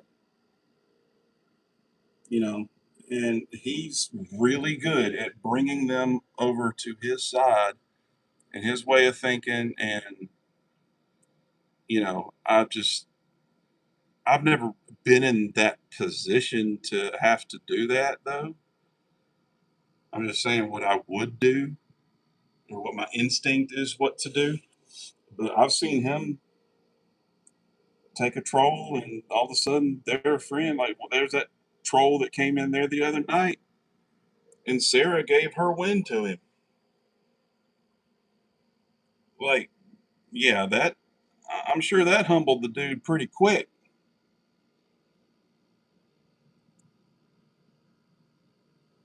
because all of a sudden he went from talking smack to, well, I don't mean any disrespect. Well, yeah, you did. You really did.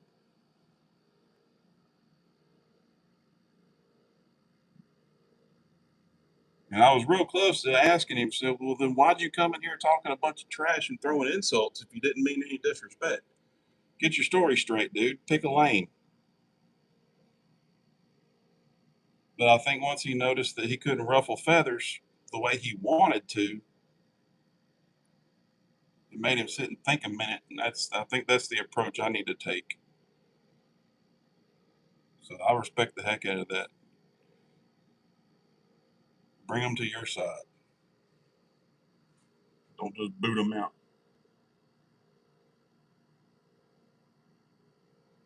He really is. He's different, man, in a good way. He's different.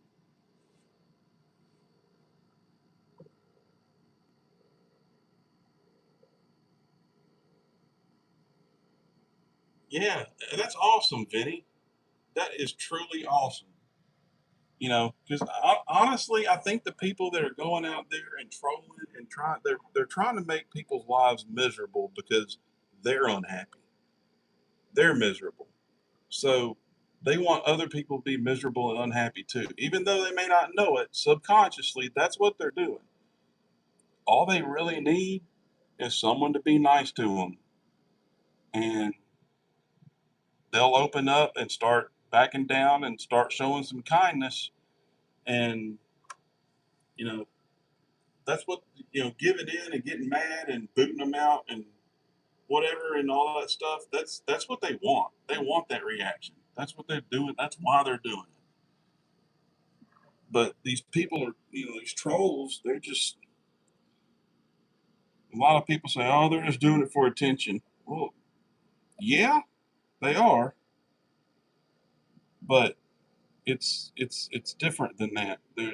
They're starved for attention, and they need a sort of attention that they're not getting. And I think Daniel knows this, and that's why he reacts the way he does. And I respect the heck out of it. I really do. I was born without patience or filter. See, me, dude, I have zero patience for stupidity. I have zero patience for, nonsense stuff that doesn't make sense. I don't have the patience for it. And I think that's something I need to work on because, like I said, I see the stuff how Daniel handles trolls, and he doesn't let moderators boot them out, ban them, any of that stuff. He doesn't want to do that. He wants to bring them over to his side and make their life better. He sees the big picture, and that's awesome.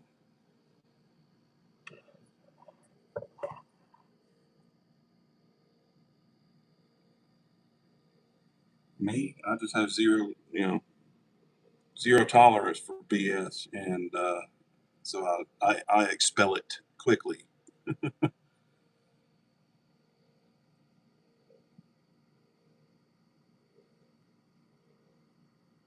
And the thing is, I know some people can't be reasoned with. There's a lot of them out there, and sometimes booting is the only option. Is what it is. But I've been shown that, well, at least make an effort, at least try. Maybe that person, all they need is somebody to treat them with some kindness, and then they'll realize what they're doing isn't really doing them any good. There's no payoff for it.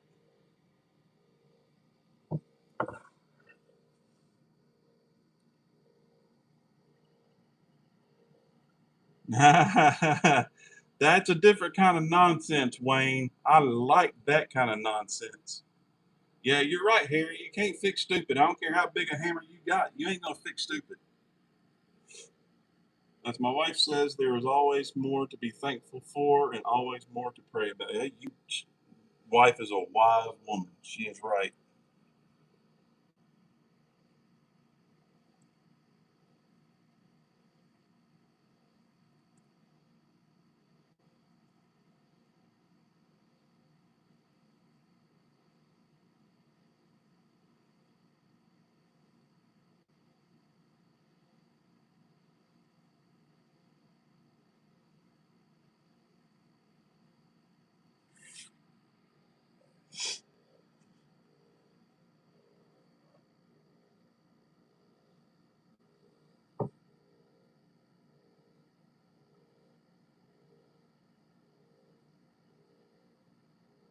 Yeah, Jim, I agree. Yeah, be kind up front, give them a chance, and if they don't take the opportunity, they don't take that olive branch. You just smack them with it. Bye.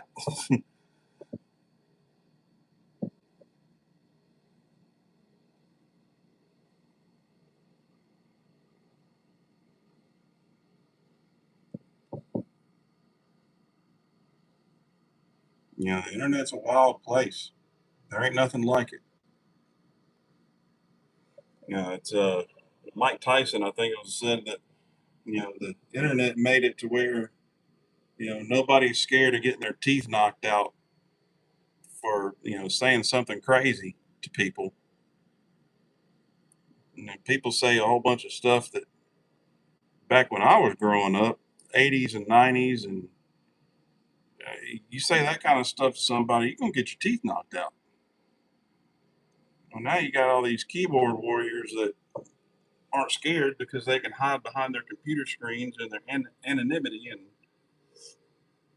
they ain't scared of it. There's no retribution for it. The way I see it is they lash out on the internet because they've got nothing going for them in real life.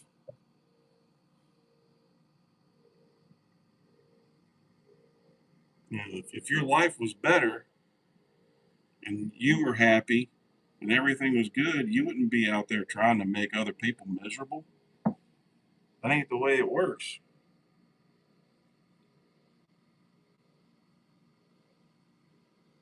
But yeah, people they ain't scared anymore. They can hide. They're little cowards. They'd never in a million years say that to somebody's face these days. What they say on the internet, not a chance. I mean, some of the crazy ones will, and then they all get all freaked out and you know throw a hissy fit because they got their lip busted. Well, you shouldn't have run your mouth.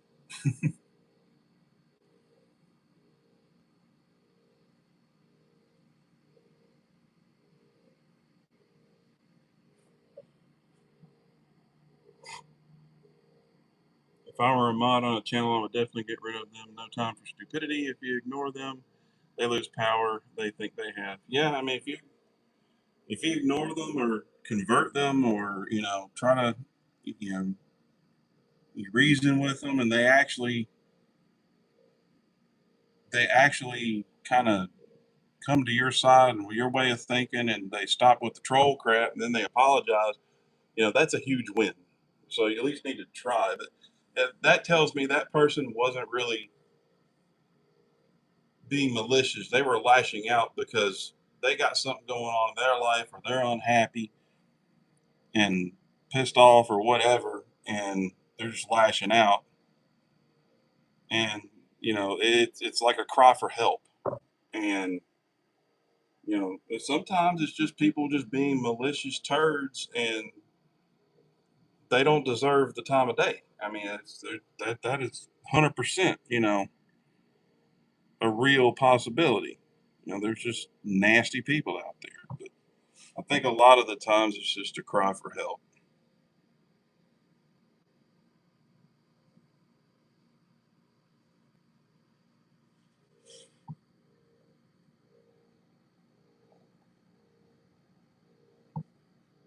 But hey, I mean, it's everybody can do what they want with their channels. You want to boot them, boot them. If you want to try to win them over.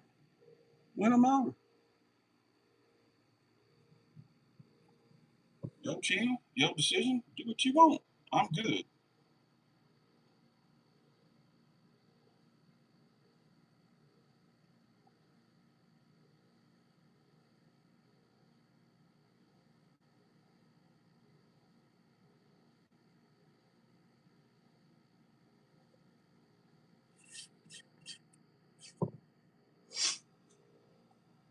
What's going on, Beard Grooves? What's up, Norm? My main man, Norm. Oh, thanks, Vinny. I appreciate it. It's I'm about halfway done. I got a little more to go. It'll look real good once I get the sanding done and the finish on it, and clean up some of these edges and round them off and all that stuff.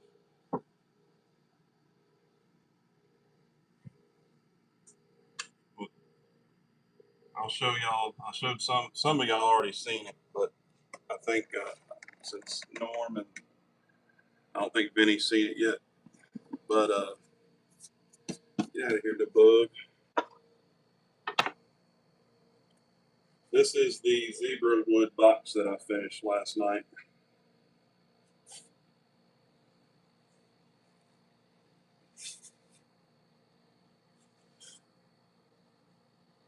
And it's got the Kiat top with the cherry handle. Yeah, she's pretty. That's gonna be hard to let go. That's gonna be hard to get to sell. But that's the zebra wood box.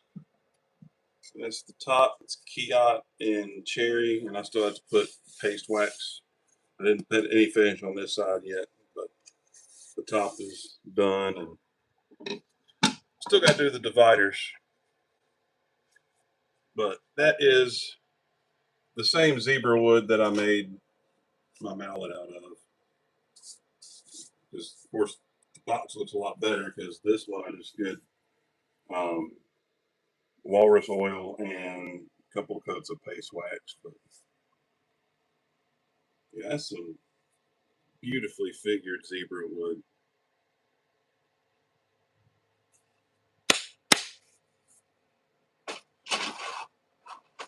That mallet I'm keeping. It's not going anywhere.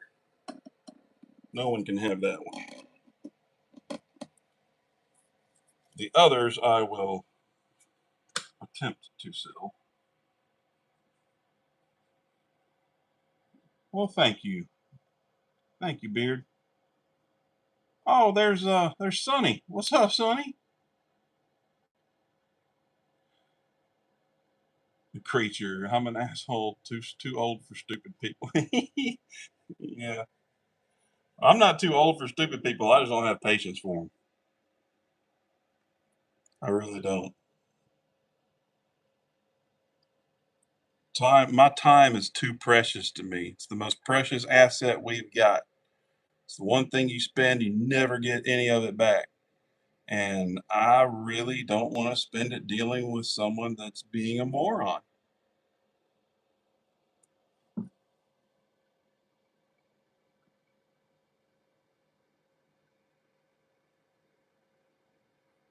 And it doesn't mean that we have to agree on everything. Just don't be a jerk, that's as long as you're cool to me, I'll be cool with you. That's all I got to say about it.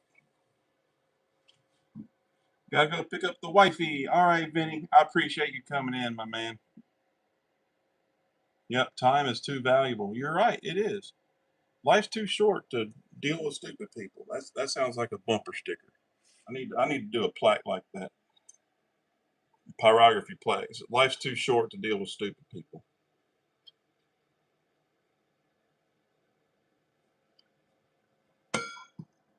Life's too short to deal with stupid people, and so is my patience.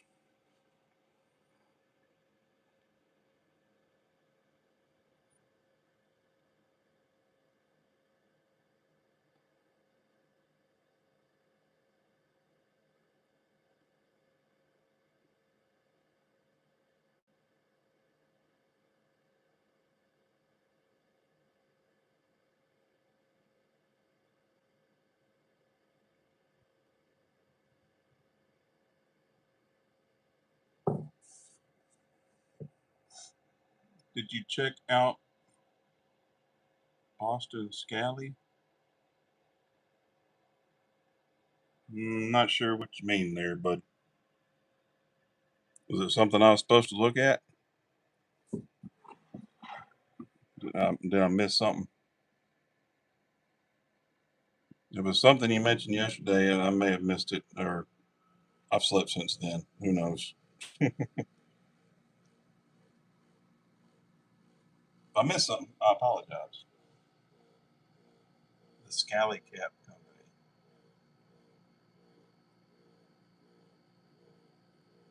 I don't ride the crazy train, I drive it. Oh man, that's a good one. No, I haven't checked that out, Beard. I'll go look them up. I'm gonna go write it down real quick so I don't forget. I must have missed it last time you mentioned it.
I need to sit down for a minute.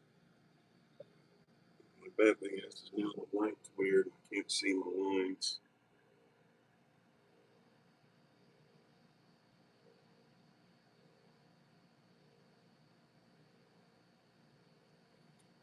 Does anybody have anything fun and crazy planned for this weekend?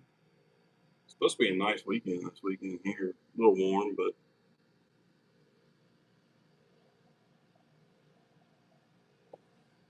time is at 3:39. I'm so tired of not thinking straight. It may have been, yeah, because that's not ringing any bells with me, but I'll still check them out.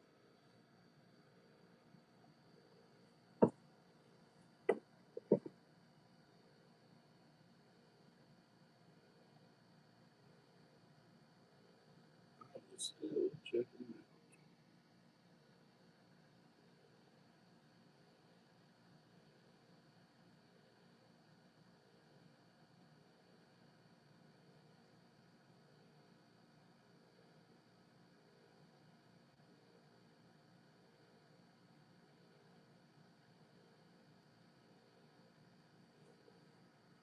I have an idea of saying for another plaque you can advertise. Hit me.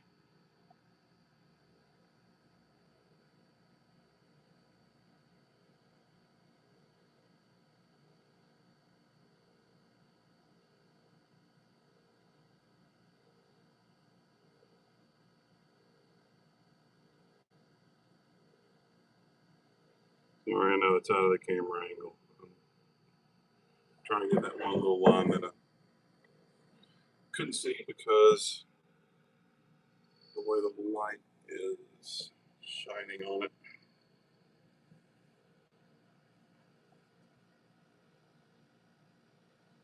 Should have done pen instead of pencil.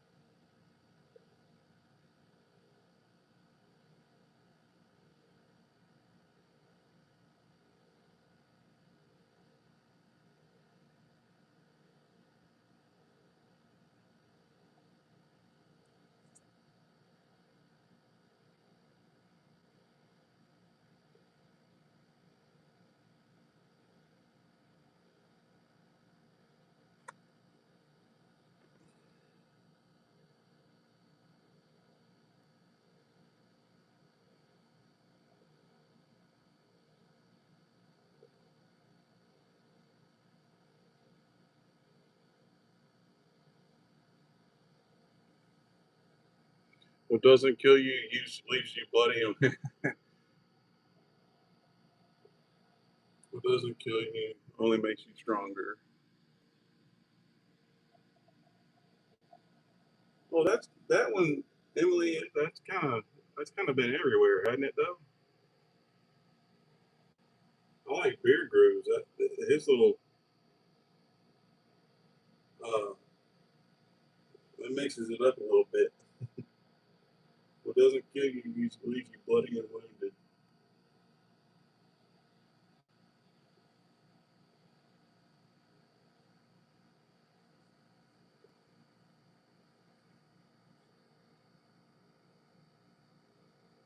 What doesn't kill you usually ends up on the table for dinner.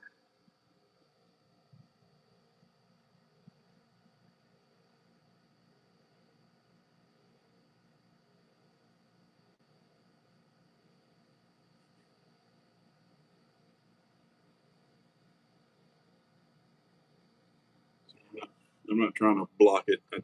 I need to get another light to shine from this other direction so I can see my marks. Sitting at this angle, it's all glasses off so I can actually see.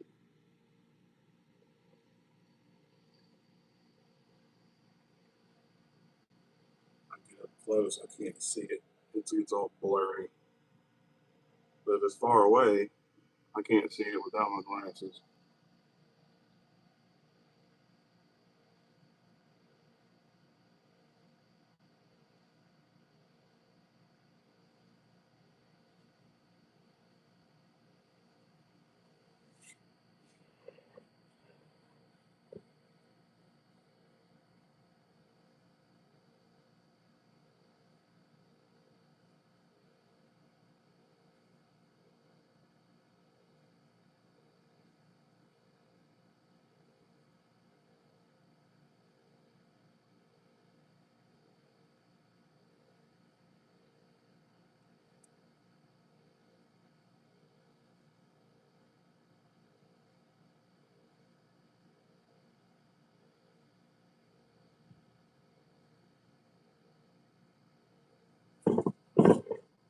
Oh crap! I don't remember what time my brother-in-law was supposed to be coming over.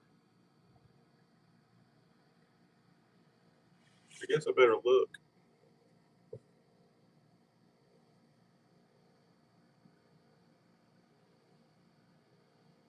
Matter of fact, I think he said 4. What time is it now?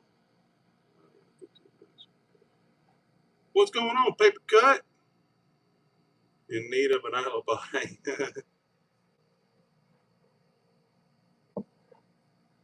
Fatal paper cut. You know what? I mean, I know you've heard it a few times already, but dude, that name is freaking awesome.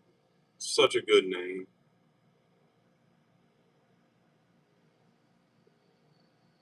I mean, it really is. Fatal paper cut. I mean, it's just the irony of it is perfect.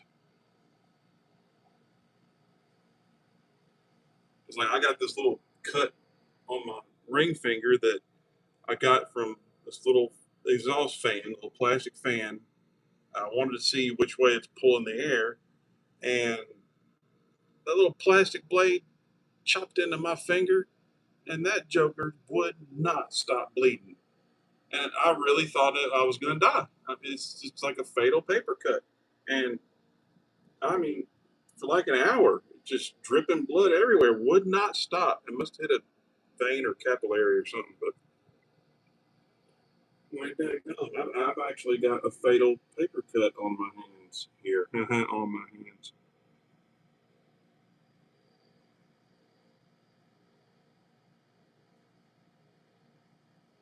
My neighbor yelled at me for making mud in my driveway while pressure washing, so I used the pressure washer to do all of the sidewalk edging just to be a See, if someone comes over and gripes about what I'm doing on my own property, yeah, we're gonna have words.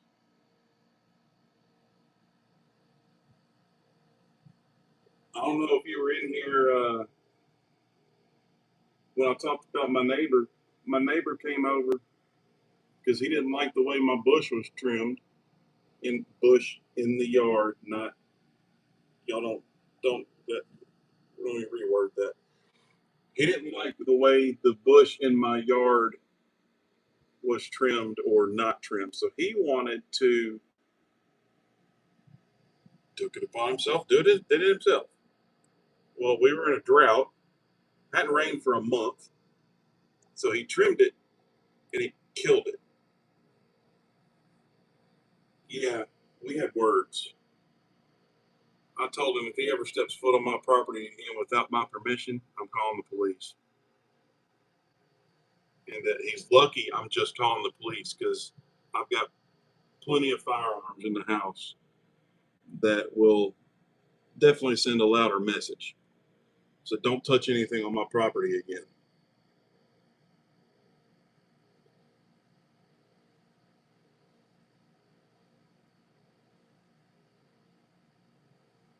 This side of the dirt, let's roll. I really need to actually, I probably ought to hop off here because I don't know what time my brother in law's going to be here. He may already be here waiting for me. Let me open my garage and see. Because my phone is what's filming, and the access to my cameras is on my phone. No, he's not here.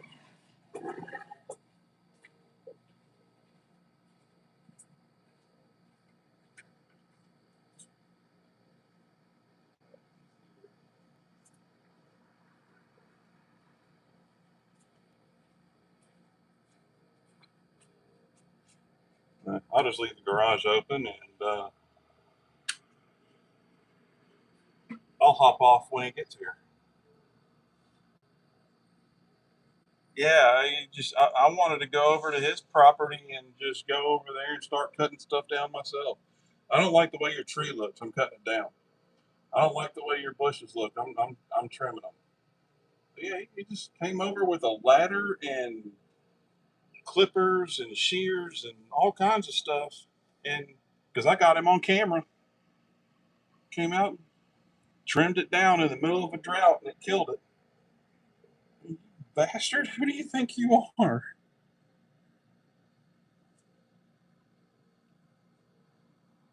He's told other neighbors, "You really need to trim that, or you need to do this with that, and I'll come over and do it for you." The hell you will. Oh, I'm gonna come over. I'm gonna do it. No, you're not. Well, it needs to be done. No, it don't. Mind your business.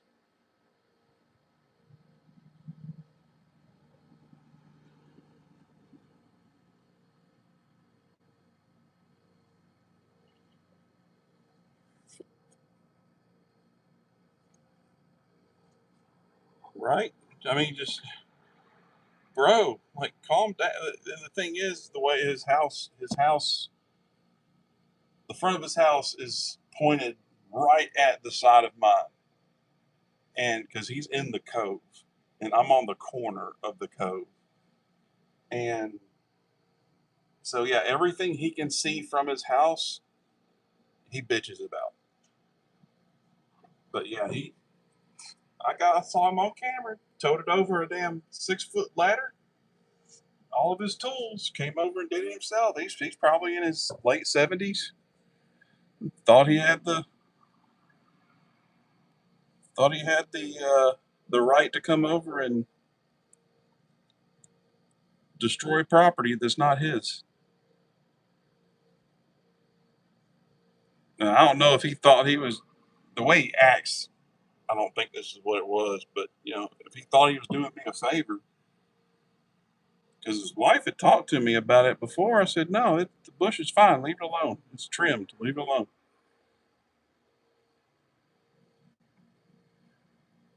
So he knew I was pissed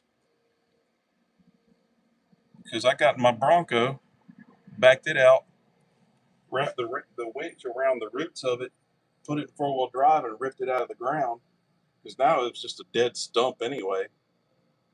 and then drug it to the pickup spot for the trash and put it back in two-wheel drive and peeled out as I pulled the Bronco back into the garage.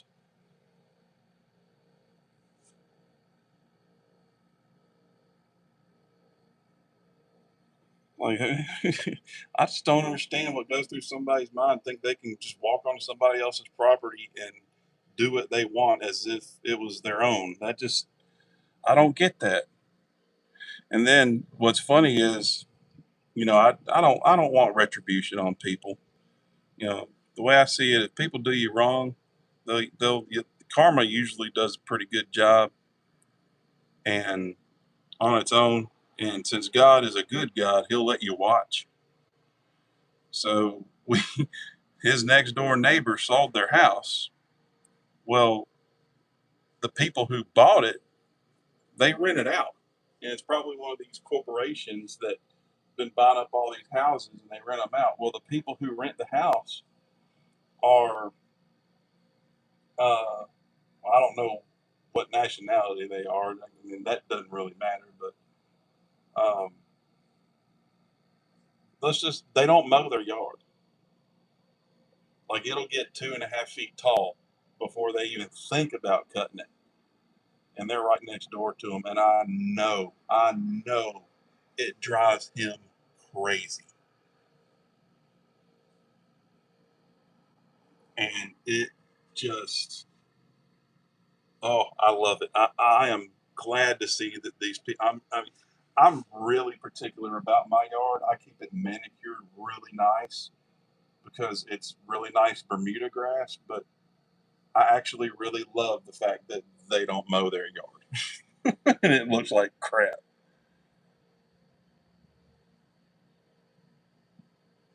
Just because I just know he's sitting there seething over it. And they've been there for 3 years now. Oh, and then that neighbor also, I wanted to sell my basketball goal. So he came over and asked if he could buy it. So I sold it to him. So now his kids play basketball, bouncing that ball and being all loud right in front of the old dude's house. And I know he doesn't like that either. I find it hilarious.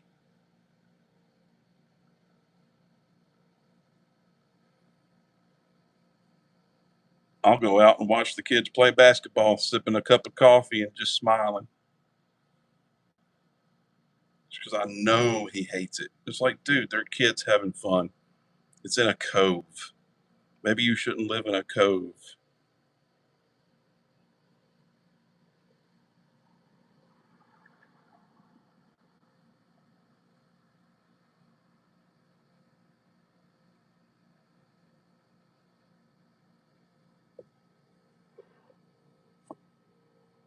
What's up, Daniel, bearded Viking?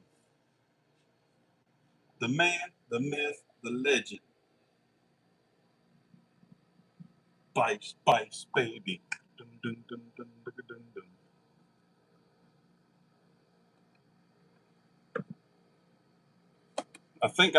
I know I showed you last night, but this is a little better view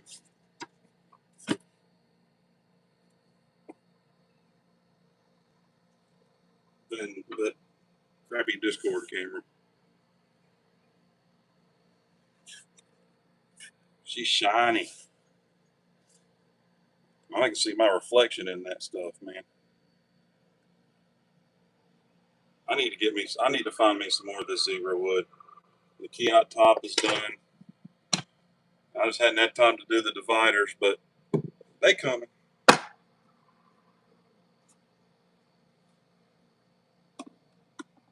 And my wife saw that zebra wood box, and she she doesn't want me to sell it. She wants to keep that one. And 99% of the time, wifey gets what she wants because making her happy makes me happy.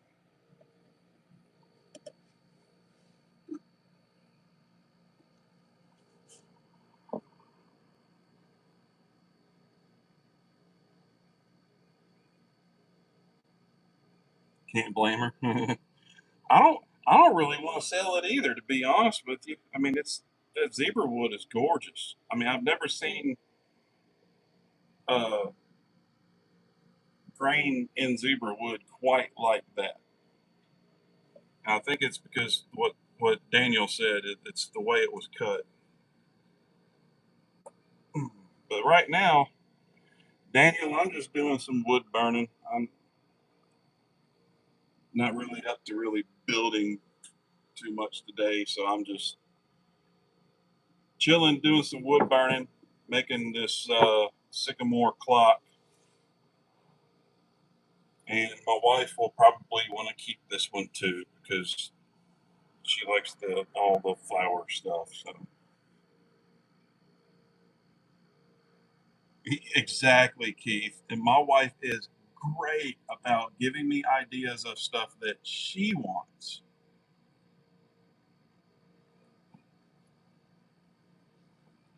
I mean, but she does have some great ideas about stuff to sell because she is a professional shopper.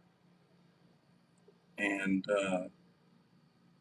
yeah, she's actually crocheting some stuff to drape over these antique style ladders that I made to try to sell them because just being out and playing and nothing hanging on them, nobody really knows what they're for. I'm like, well, it's kind of obvious. It says right there on the sign what they're for, but she's like, nobody reads. People are visual creatures. They're not going to sit there and actually read the sign. They want to see it. They want to see it from 30 feet away. Like, you know what? You're right. You are absolutely right. Because last market we actually hung some towels from it and uh, got a lot more traffic and more comments about them. So she's making some better, prettier stuff to put on them to kind of draw the eye. Like, baby, you smart. You smart. I'm glad I married a smart one the second time around. First one was a dumbass. Most of what my wife wants is planters and plant stands, etc. Well, my wife does not have a green thumb. If anything, it's a black thumb because she kills everything.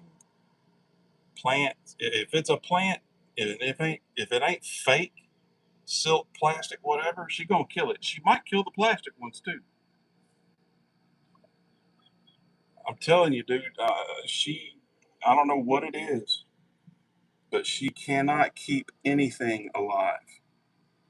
I can't keep anything alive. I'm like I'm good about keeping plants, watered and keeping them alive and all that stuff. But she, I don't know what it is. But if it's in her vicinity, it's just nope. Mm-mm. I've got some aloe. Aloe is a very hardy plant, very hard to kill, and she found a way. So yeah, planter boxes are not her thing. She That's kind of a pointless endeavor.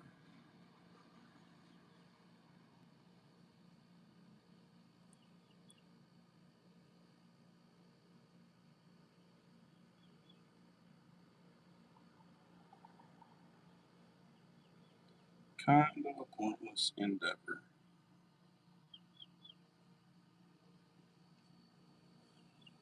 And then she had me plant a bunch of morning glories out in our front flower bed, and we didn't realize that's a vining plant,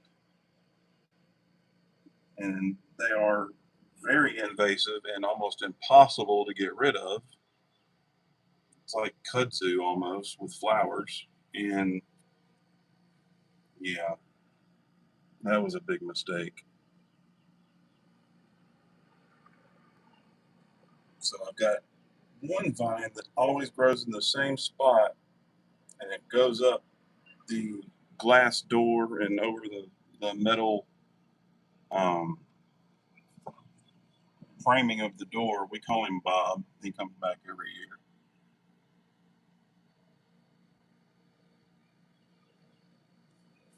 He treats our front glass door like a trellis. Yeah, mint. Thing is though, mint, man, that stuff is awesome though too, because I mean you hit it with the mower or the weed eater and it smells so good. I mean you can go out and pick it, eat it, and you know, put it in, your dishes and stuff. Wild mint, dude, that stuff, yeah. My mom used to plant a bunch of it, and she would actually use it. And I remember cutting the grass, and every time I go over there, hit some of it.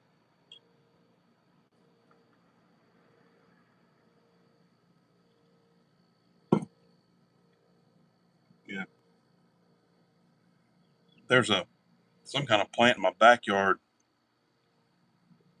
It's called like a stinkweed or stink. I forget what it's called. Devil's anus. I don't know. It's something weird. But you tear a leaf on it. Oh, it smells so bad. It's worse than a skunk. I don't know why they planted it back there.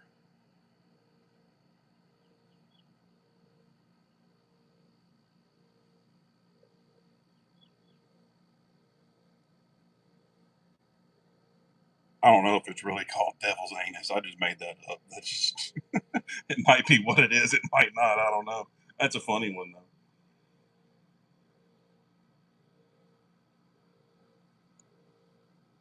All right. I'm burning plants into a dead plant.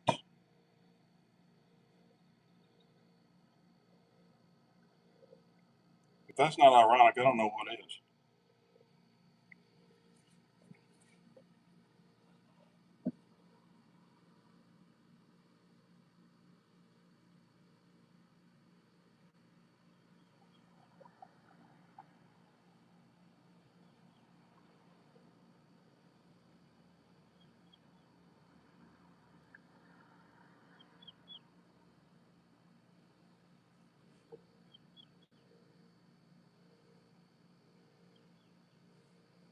But yeah, I've never burned into this sycamore before. It's a little different, but it does burn quite evenly, so that's nice. But it is thick, like it is dense. It takes a minute for that burn to set in because right now I'm at 670 degrees, and it takes a second for that burn to take hold. Where if this was pine, it would be going down deep into the board if I just barely touch it. So this is some dense stuff.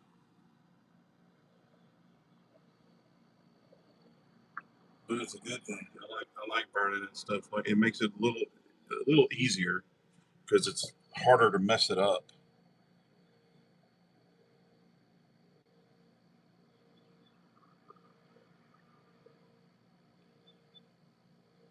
It's like that rosewood that I burned the vines or the thorns into on that cross. That that stuff is so oily, and it bubbled up and oiled, and that like resin came out, and man, it was oily. I've never burned anything like that either, but I'm not going to do it anymore. That was not fun to deal with. Plus the smell. Rosewoods, it does not smell great. You're gonna epoxy those chips, huh? So what is this piece? Why the hole? Oh, well the hole is for the clock,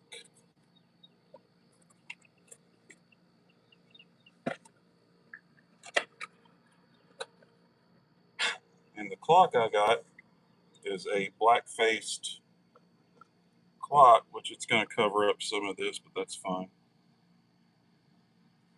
Which the wood burning once the finish goes on, it's really gonna shine and pop and get real reflective. And I'm gonna do. I think I'll put some birds up here, I think, or something like that. Um, and or maybe take the torch and sand and make some like cloud line or something up here and sand it down to where it kind of blends it in. But yeah, that's the gist of it so far. And I've got 4 or 5 other clocks that I've already done. Whoops. Let's see, this is one of my favorites, which I've done these before years ago, because my grandfather used to do them too. And I put a lot of the time I just put the Roman numerals on the wood, directly on the wood, instead of just the whole clock being one piece, one whole. But that's another one I did. That is cedar, and I torched the outer edge of it because these cuts of cedar that I have had some greenish black stripes in it, and it's not mold or mildew or anything. It's just the wood, but it looked like mold and mildew. So I said, well, let me torch this outer grain and see if that helps kind of fix that problem. And it did. And I got some walnut ones too that are there in a box right now. So yeah, BV started doing some of these, and it reminded me of the ones I've done years ago. So I thought I'd toss a couple together, see what they do at the market, kind of thing. I do my best work in Crayola.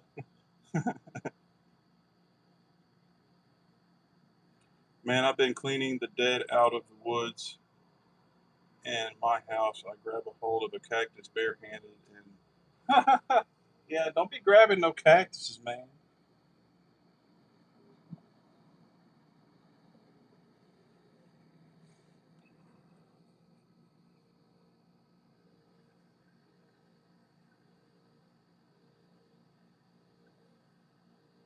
I don't know who might have been in here the other day. My wife got home. She went to say hey to the camera and put her hand and almost grabbed my wood burner. I'm like, are you nuts? It took all of 5 seconds of her being home to doing something dangerous and completely justify what I was saying, and that she was actually listening to me. She's probably listening now. I love you, Amanda. If you're listening, I really do. You make my life better. Oh, she loves to lurk and listen, and I know that. And I know my in laws do too. They won't type or say anything, so I know they might be listening too. My mom might be even, she's probably listening right now, watching. They like to lurk. Then I then I catch grief for it later. I heard what you were saying. I didn't say anything bad.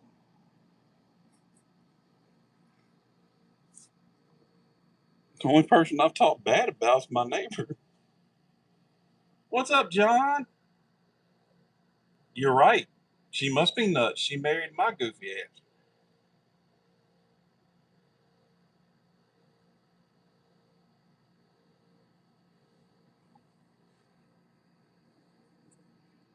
John, I think she's about halfway done with that pack of googly eyes already. Not really, but she's put a bunch up.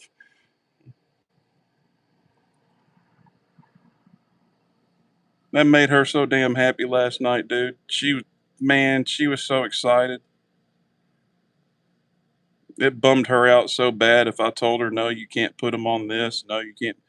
I finally said, look, put them on any of your stuff. Any of your stuff you can put, I don't care. Just don't put them all over my stuff. And then she started frowning and stuck the lip out and was all batting her eyelashes and but your stuff's more fun. Fine. I mean, honestly, I really don't care. She can put them on whatever she wants. I just like to, you know, mess with her a little bit. Does she need? No, no, she does not need another one. No, no. I will let you know when she runs out,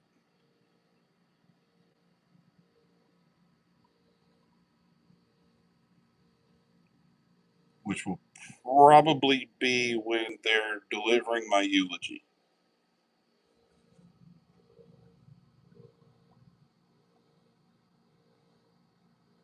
Miss Frances the Beautiful. That's right.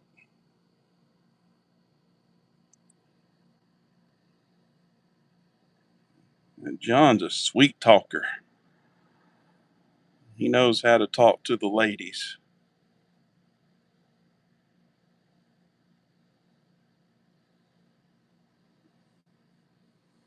Some of us could learn from that.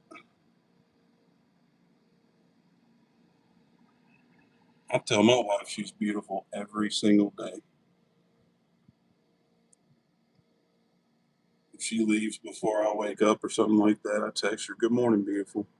Good morning, gorgeous." Every day.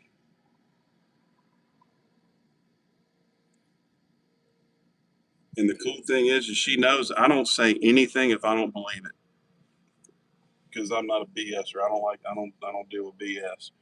And yeah, she knows. I am the Fred to her Wilma.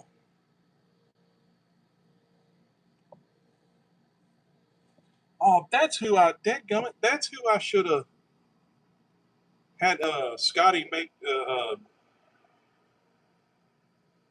AI generated thing of me. I mean, I love the Hulk. The Hulk one is great. Should have made him make me Fred Flintstone. Well, now I need to do that. Now I need to. I'm going to go on Chat GPT and have it make me a Fred Flintstone. And Amanda, so she's my redhead, and I really do. I know I look like Fred Flintstone. I look just like the guy. But yeah, I'll have her make her my Wilma, and Marie can be Dino.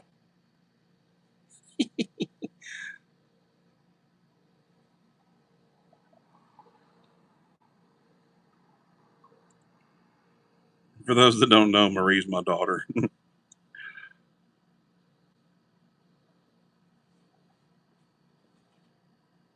Challenge accepted, huh? Great, great.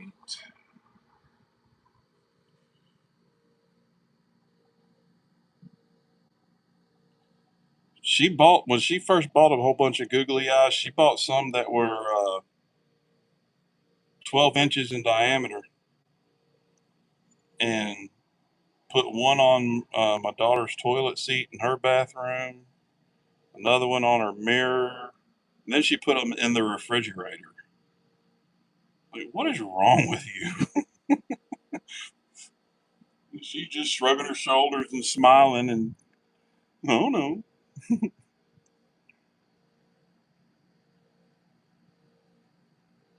We've still got those things around here somewhere. What's up, Fox?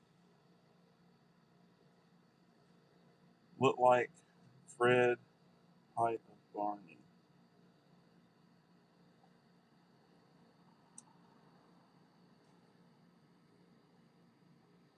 My wife wants to know why she would be Dino and not Pebbles. Well, it was really a joke.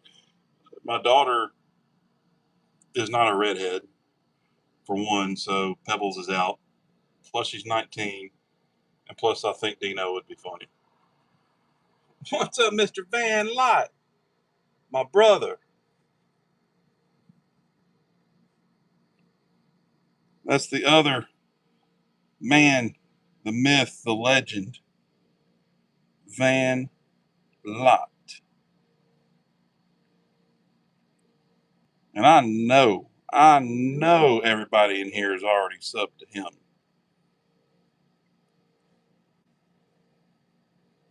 If you ain't subbed to Van Lot, you need to make that change right now.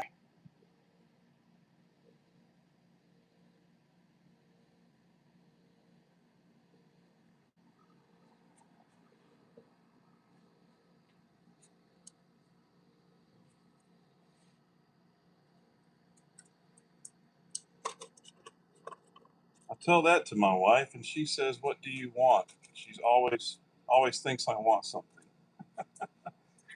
That's the way I am with my wife. Always she always needing something, always up to something. She's sneaky, little conniving little thing.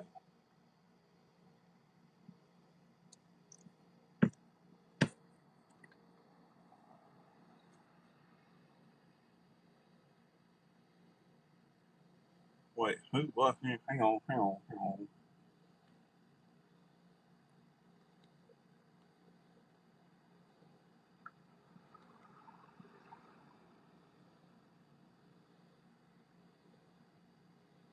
Look at something. Hang on.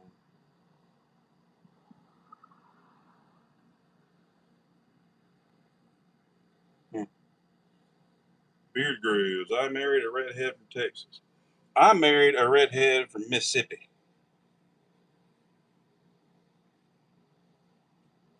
And her hair it's like bright red copper. Um, no freckles, no, she's just gorgeous, fair skinned redhead.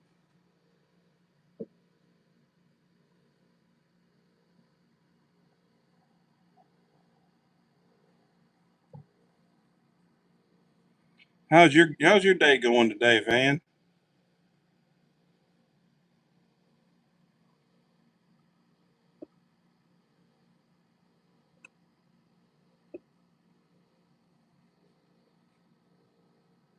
I probably won't be on too much longer. My brother-in-law is supposed to be coming by for a little bit to hang out, and I think he got practice with a band that he joined or something. And my house is on the way there, so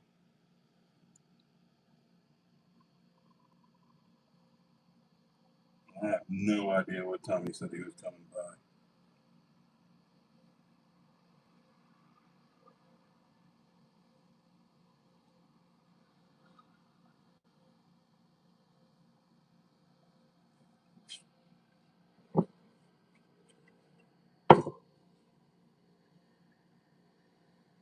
Well, good. I'm glad to hear it.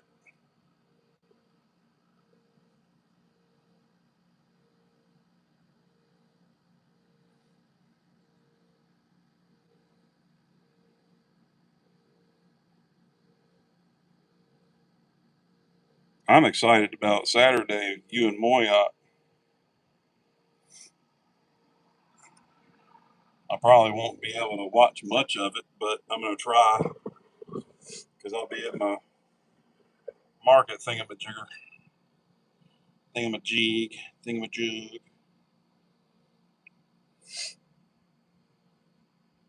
But even if I'm not actively talking, I'll be in there.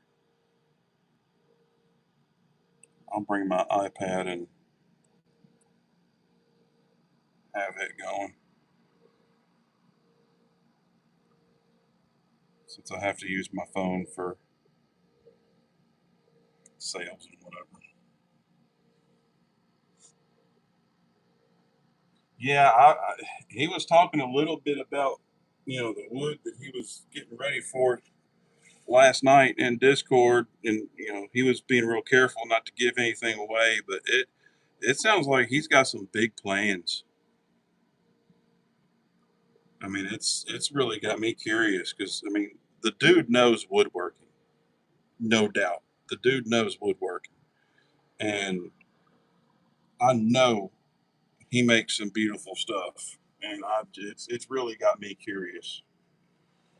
What does he have up his sleeve?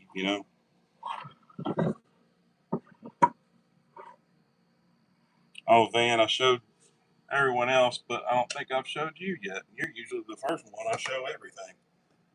Um, I finished my zebra wood box.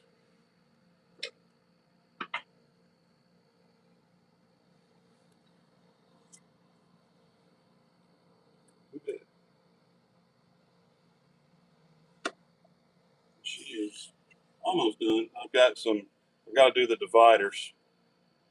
I've got the Kiat top with the cherry handle. But that one, they're going to be a little hard to get let go. Wife already said she wants to keep it, so we may end up keeping it. Moyoc does like your birdhouses, Fearless. Let me put it this way: if Moyoc likes it, it's on point. He said you even taught him some stuff about birdhouses. So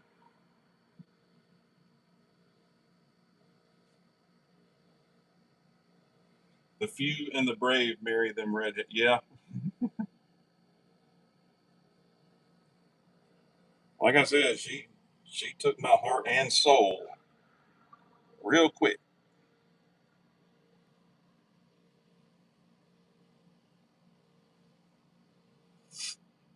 The thing is, the ginger jokes, she loves them. She thinks they're hilarious.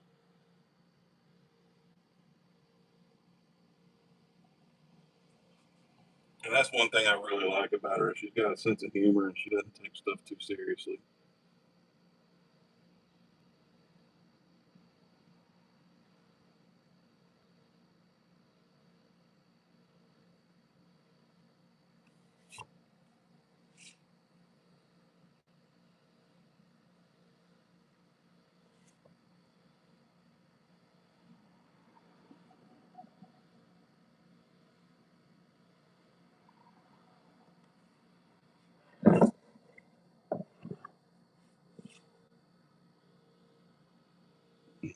And also, don't forget, old Jim Soldier Farms has got his live interview with Deland and Rusty tonight, 6 p.m. Central. This year is our 25th anniversary. We've been together 29 years. It's a long time to pick up anybody's underwear, my man.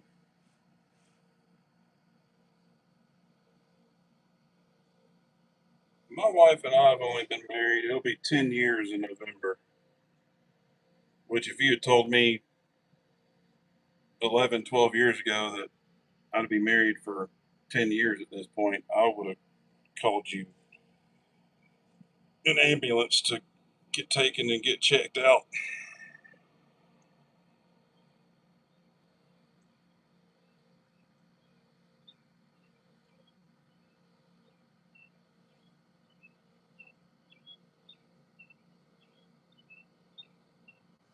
If I was still married to the first one, it would be 21 years this year.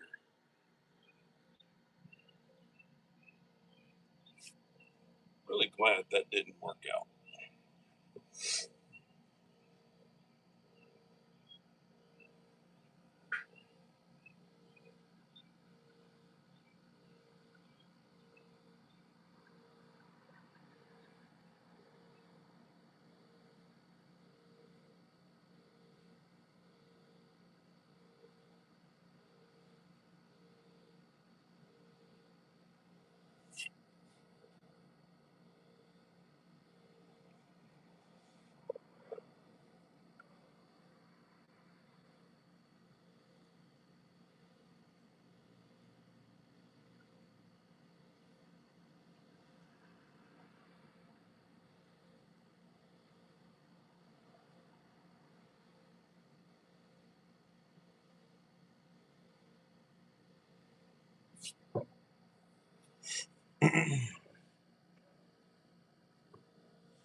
Oh, we got the Knott brothers together.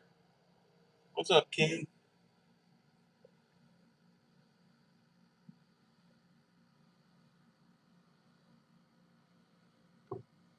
Not thing one and not thing two.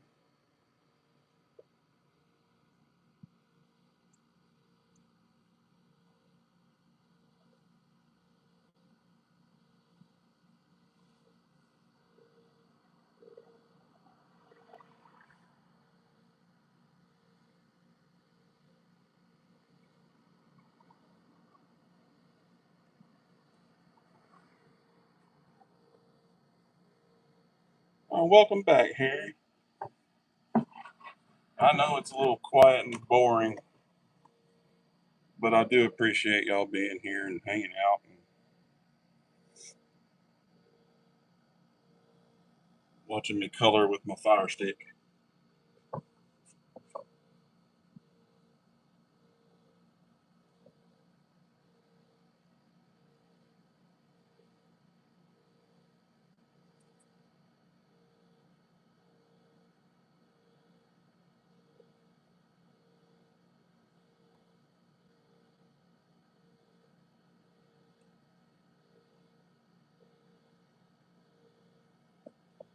And the sycamore is tough.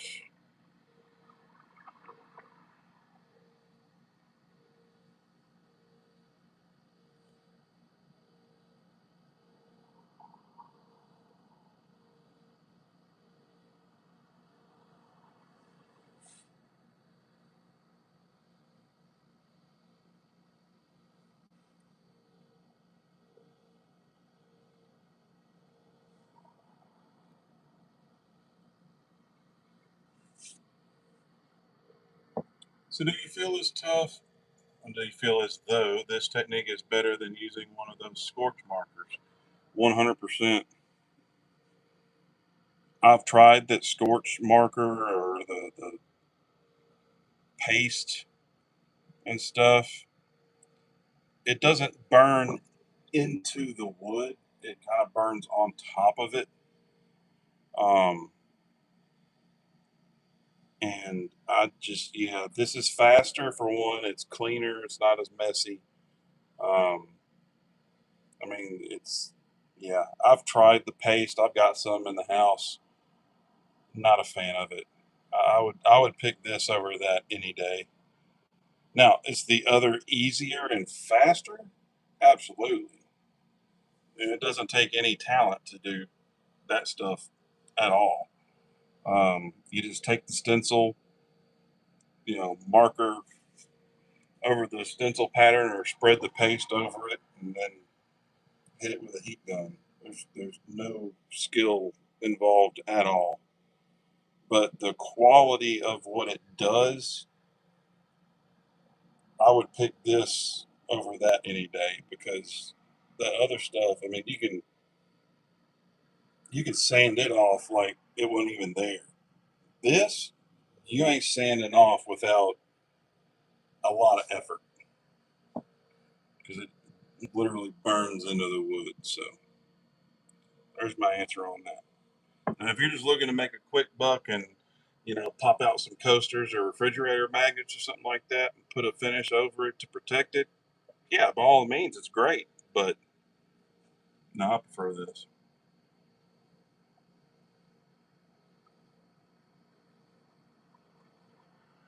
Yeah, exactly, Beard. Because yeah, I mean, it feels like we've only been married for a couple of years, but it's been almost a decade. It's crazy. Ramon and me are gonna do a live net. Heck yeah, man!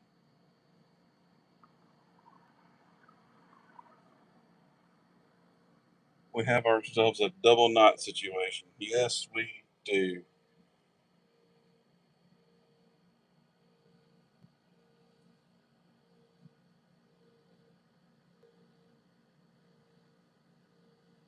I need to do a collab with John, and I need to do one with Ramon. Yeah, I need to do something like that. I think I'm gonna get Restream, the free version of it, and I think because I'm pretty sure Grumpy he uses the free version of Restream and uh, do some collaborative stuff. But if I do that, I need to get a camera that I can plug into the laptop and move around and stuff instead of just using the built-in laptop camera, which really isn't a big deal. But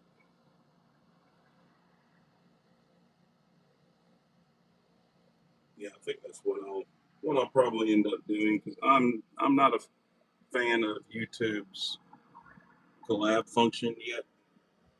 They got some bugs to work out before I'm sold on that.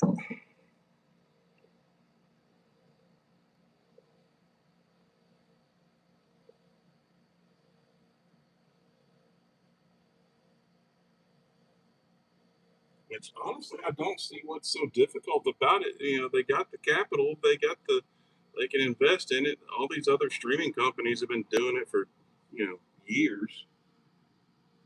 I honestly don't understand why there's as many bugs in the system as there are, but I'm not a programmer. I stopped the programming education at C++. I did Java and stuff like that, but I got the C++. Is like, nope, I'm done. I'm out. I'm not doing this.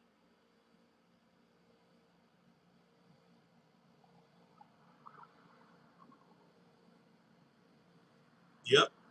Yeah, we need to do another one, Van.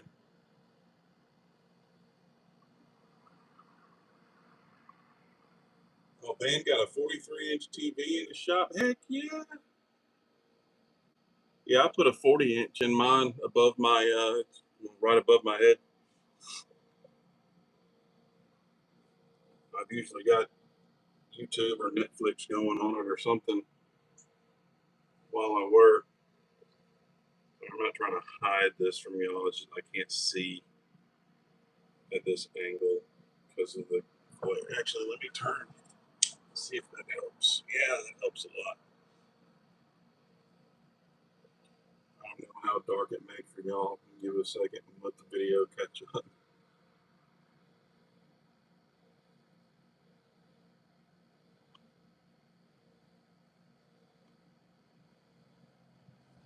That's not too bad.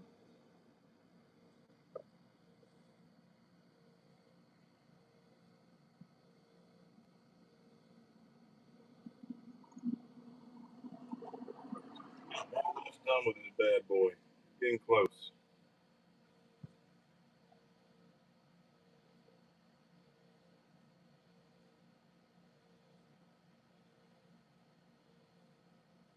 And then sand it, finish it. I'll put up a short of it and all that good stuff.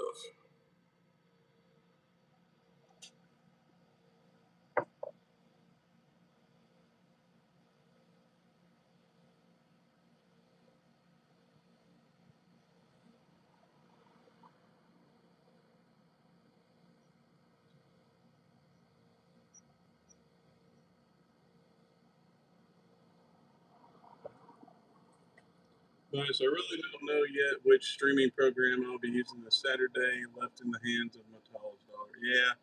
Well, being that she's the expert, that's probably a safe bet. Put a TV up in my shop. My girl said, I'm never going to see you again, am I? Pretty much. But good note. I'm in the backyard. She's drugged me out of worse places. Yeah, I've been putting a lot of time here in the shop, and I've noticed that like when Amanda gets home, I'll put everything up and I'll go in there and just to hang out with her and stuff because she's home. And she's like, Why aren't you in the shop?" It's like, "Because you're home. This is your time." And she goes, "Oh, you just wanted to be here because of me?" I was like, "Well, duh." And when she goes to bed, I come back out into the shop.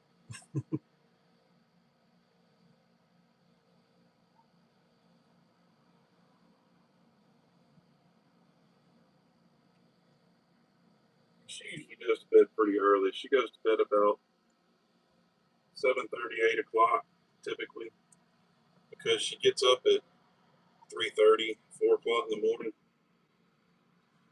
and she does that because she has to have time to wake up and have her coffee, and it takes her a while to get her motor going. Know what I mean? Like she can't just get up and go. Me, on the other hand, I can get up, get a shower, be gone, headed to work or wherever in 15 minutes. Not her. All right, Beard. I appreciate you hanging out, man. Man, you're awesome. Thank you for hanging out. Bice really do. Oh, I already read that. Yeah. No need to explain. Don't get yourself in trouble. I ain't gonna get myself in trouble.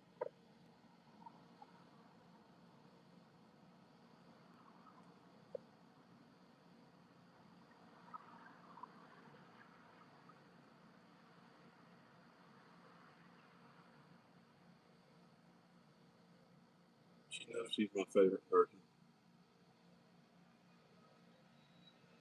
I tell her every day.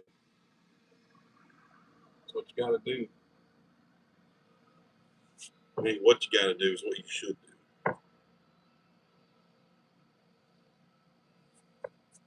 She has been there for me so much in the last 6 years with all this health crap. I don't think anybody else in this world would have handled it the way she has, and it's been as supportive and helpful. And no, she took those vows, but in sickness and in health, she took that crap seriously, dead serious. And yeah, I'm grateful for it. If it had been the other one, she would have left already. No doubt in my mind.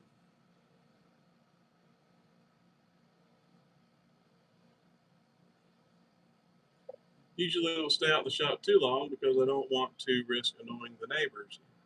Well, you've already heard my spiel about my neighbors. We're all friends and they love what I do. They said they can't hear it. Well, if they can't hear it, what does it matter? I've had my table saw and miter saw going at 10:30 at night.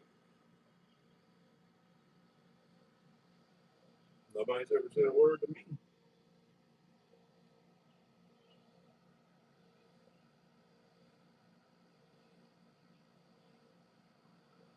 Granted, I typically don't do that. I've only done that once or twice, but then I shut the garage door and do it. But yeah.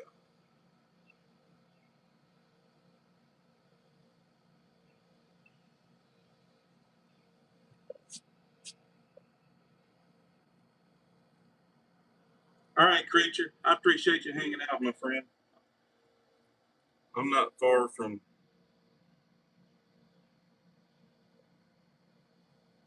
into the live stream myself, really, because I've been on here forever and a half, and my brother-in-law should be rolling up any minute. And I'm almost done with this anyway.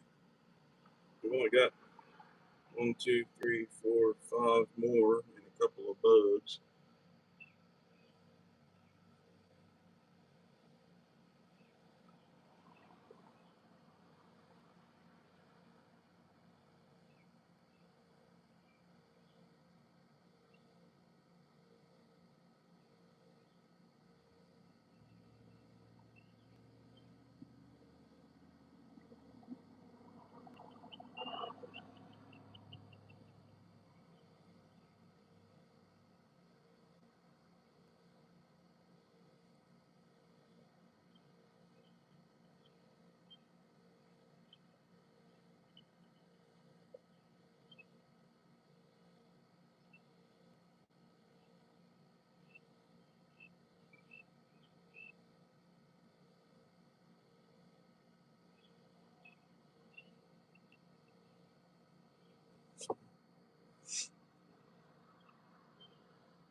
All right, Fox. I appreciate you hanging out with me, bud. A lot of times, I have to open the door. Yeah, yeah. Get some stuff posted, man. I'd be glad to see it.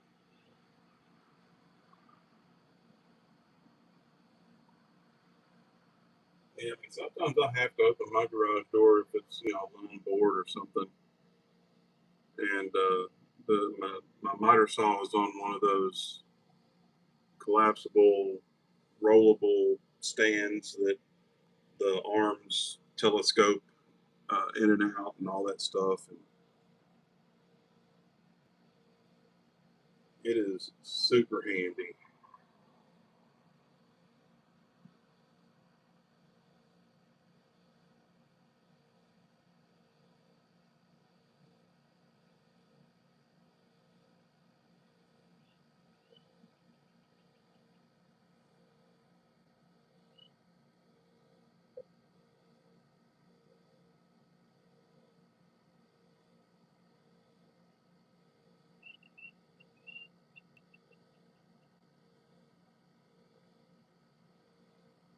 So I'm just having to bore in. This stuff is dense. I'm so glad it's not super boily though. But I mean, this wood's been cut and aging for like 3 years.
Well, my friends, doesn't look like I'm going to finish this in time, but I don't have much to go. I will put up a short of it when I'm completely done, probably sometime tonight. Um, 'Cause I do not plan on building anything tomorrow because I have to get ready for this market. So I will be MIA for most of the day tomorrow. But I do appreciate everybody coming in from the bottom of my heart, coming in, tossing the likes out there, chatting in the chat, and just hanging out with me. It really does mean a lot. And I appreciate y'all. I really do. So, what I'm going to do, since my brother in law will be here any minute, I'm going to hop off here and I will see y'all over at um, DeLand's at 6 p.m. to see our brother Jim from Soldier Farms. It's going to be a great show. And of course, Bearded Viking probably be going on around the same time. I'll probably be in both. The van lot at 7:30 Central Time. So I will see you guys later, and y'all take care of yourselves. Don't do nothing I wouldn't do. I'll holler at y'all later. I appreciate you.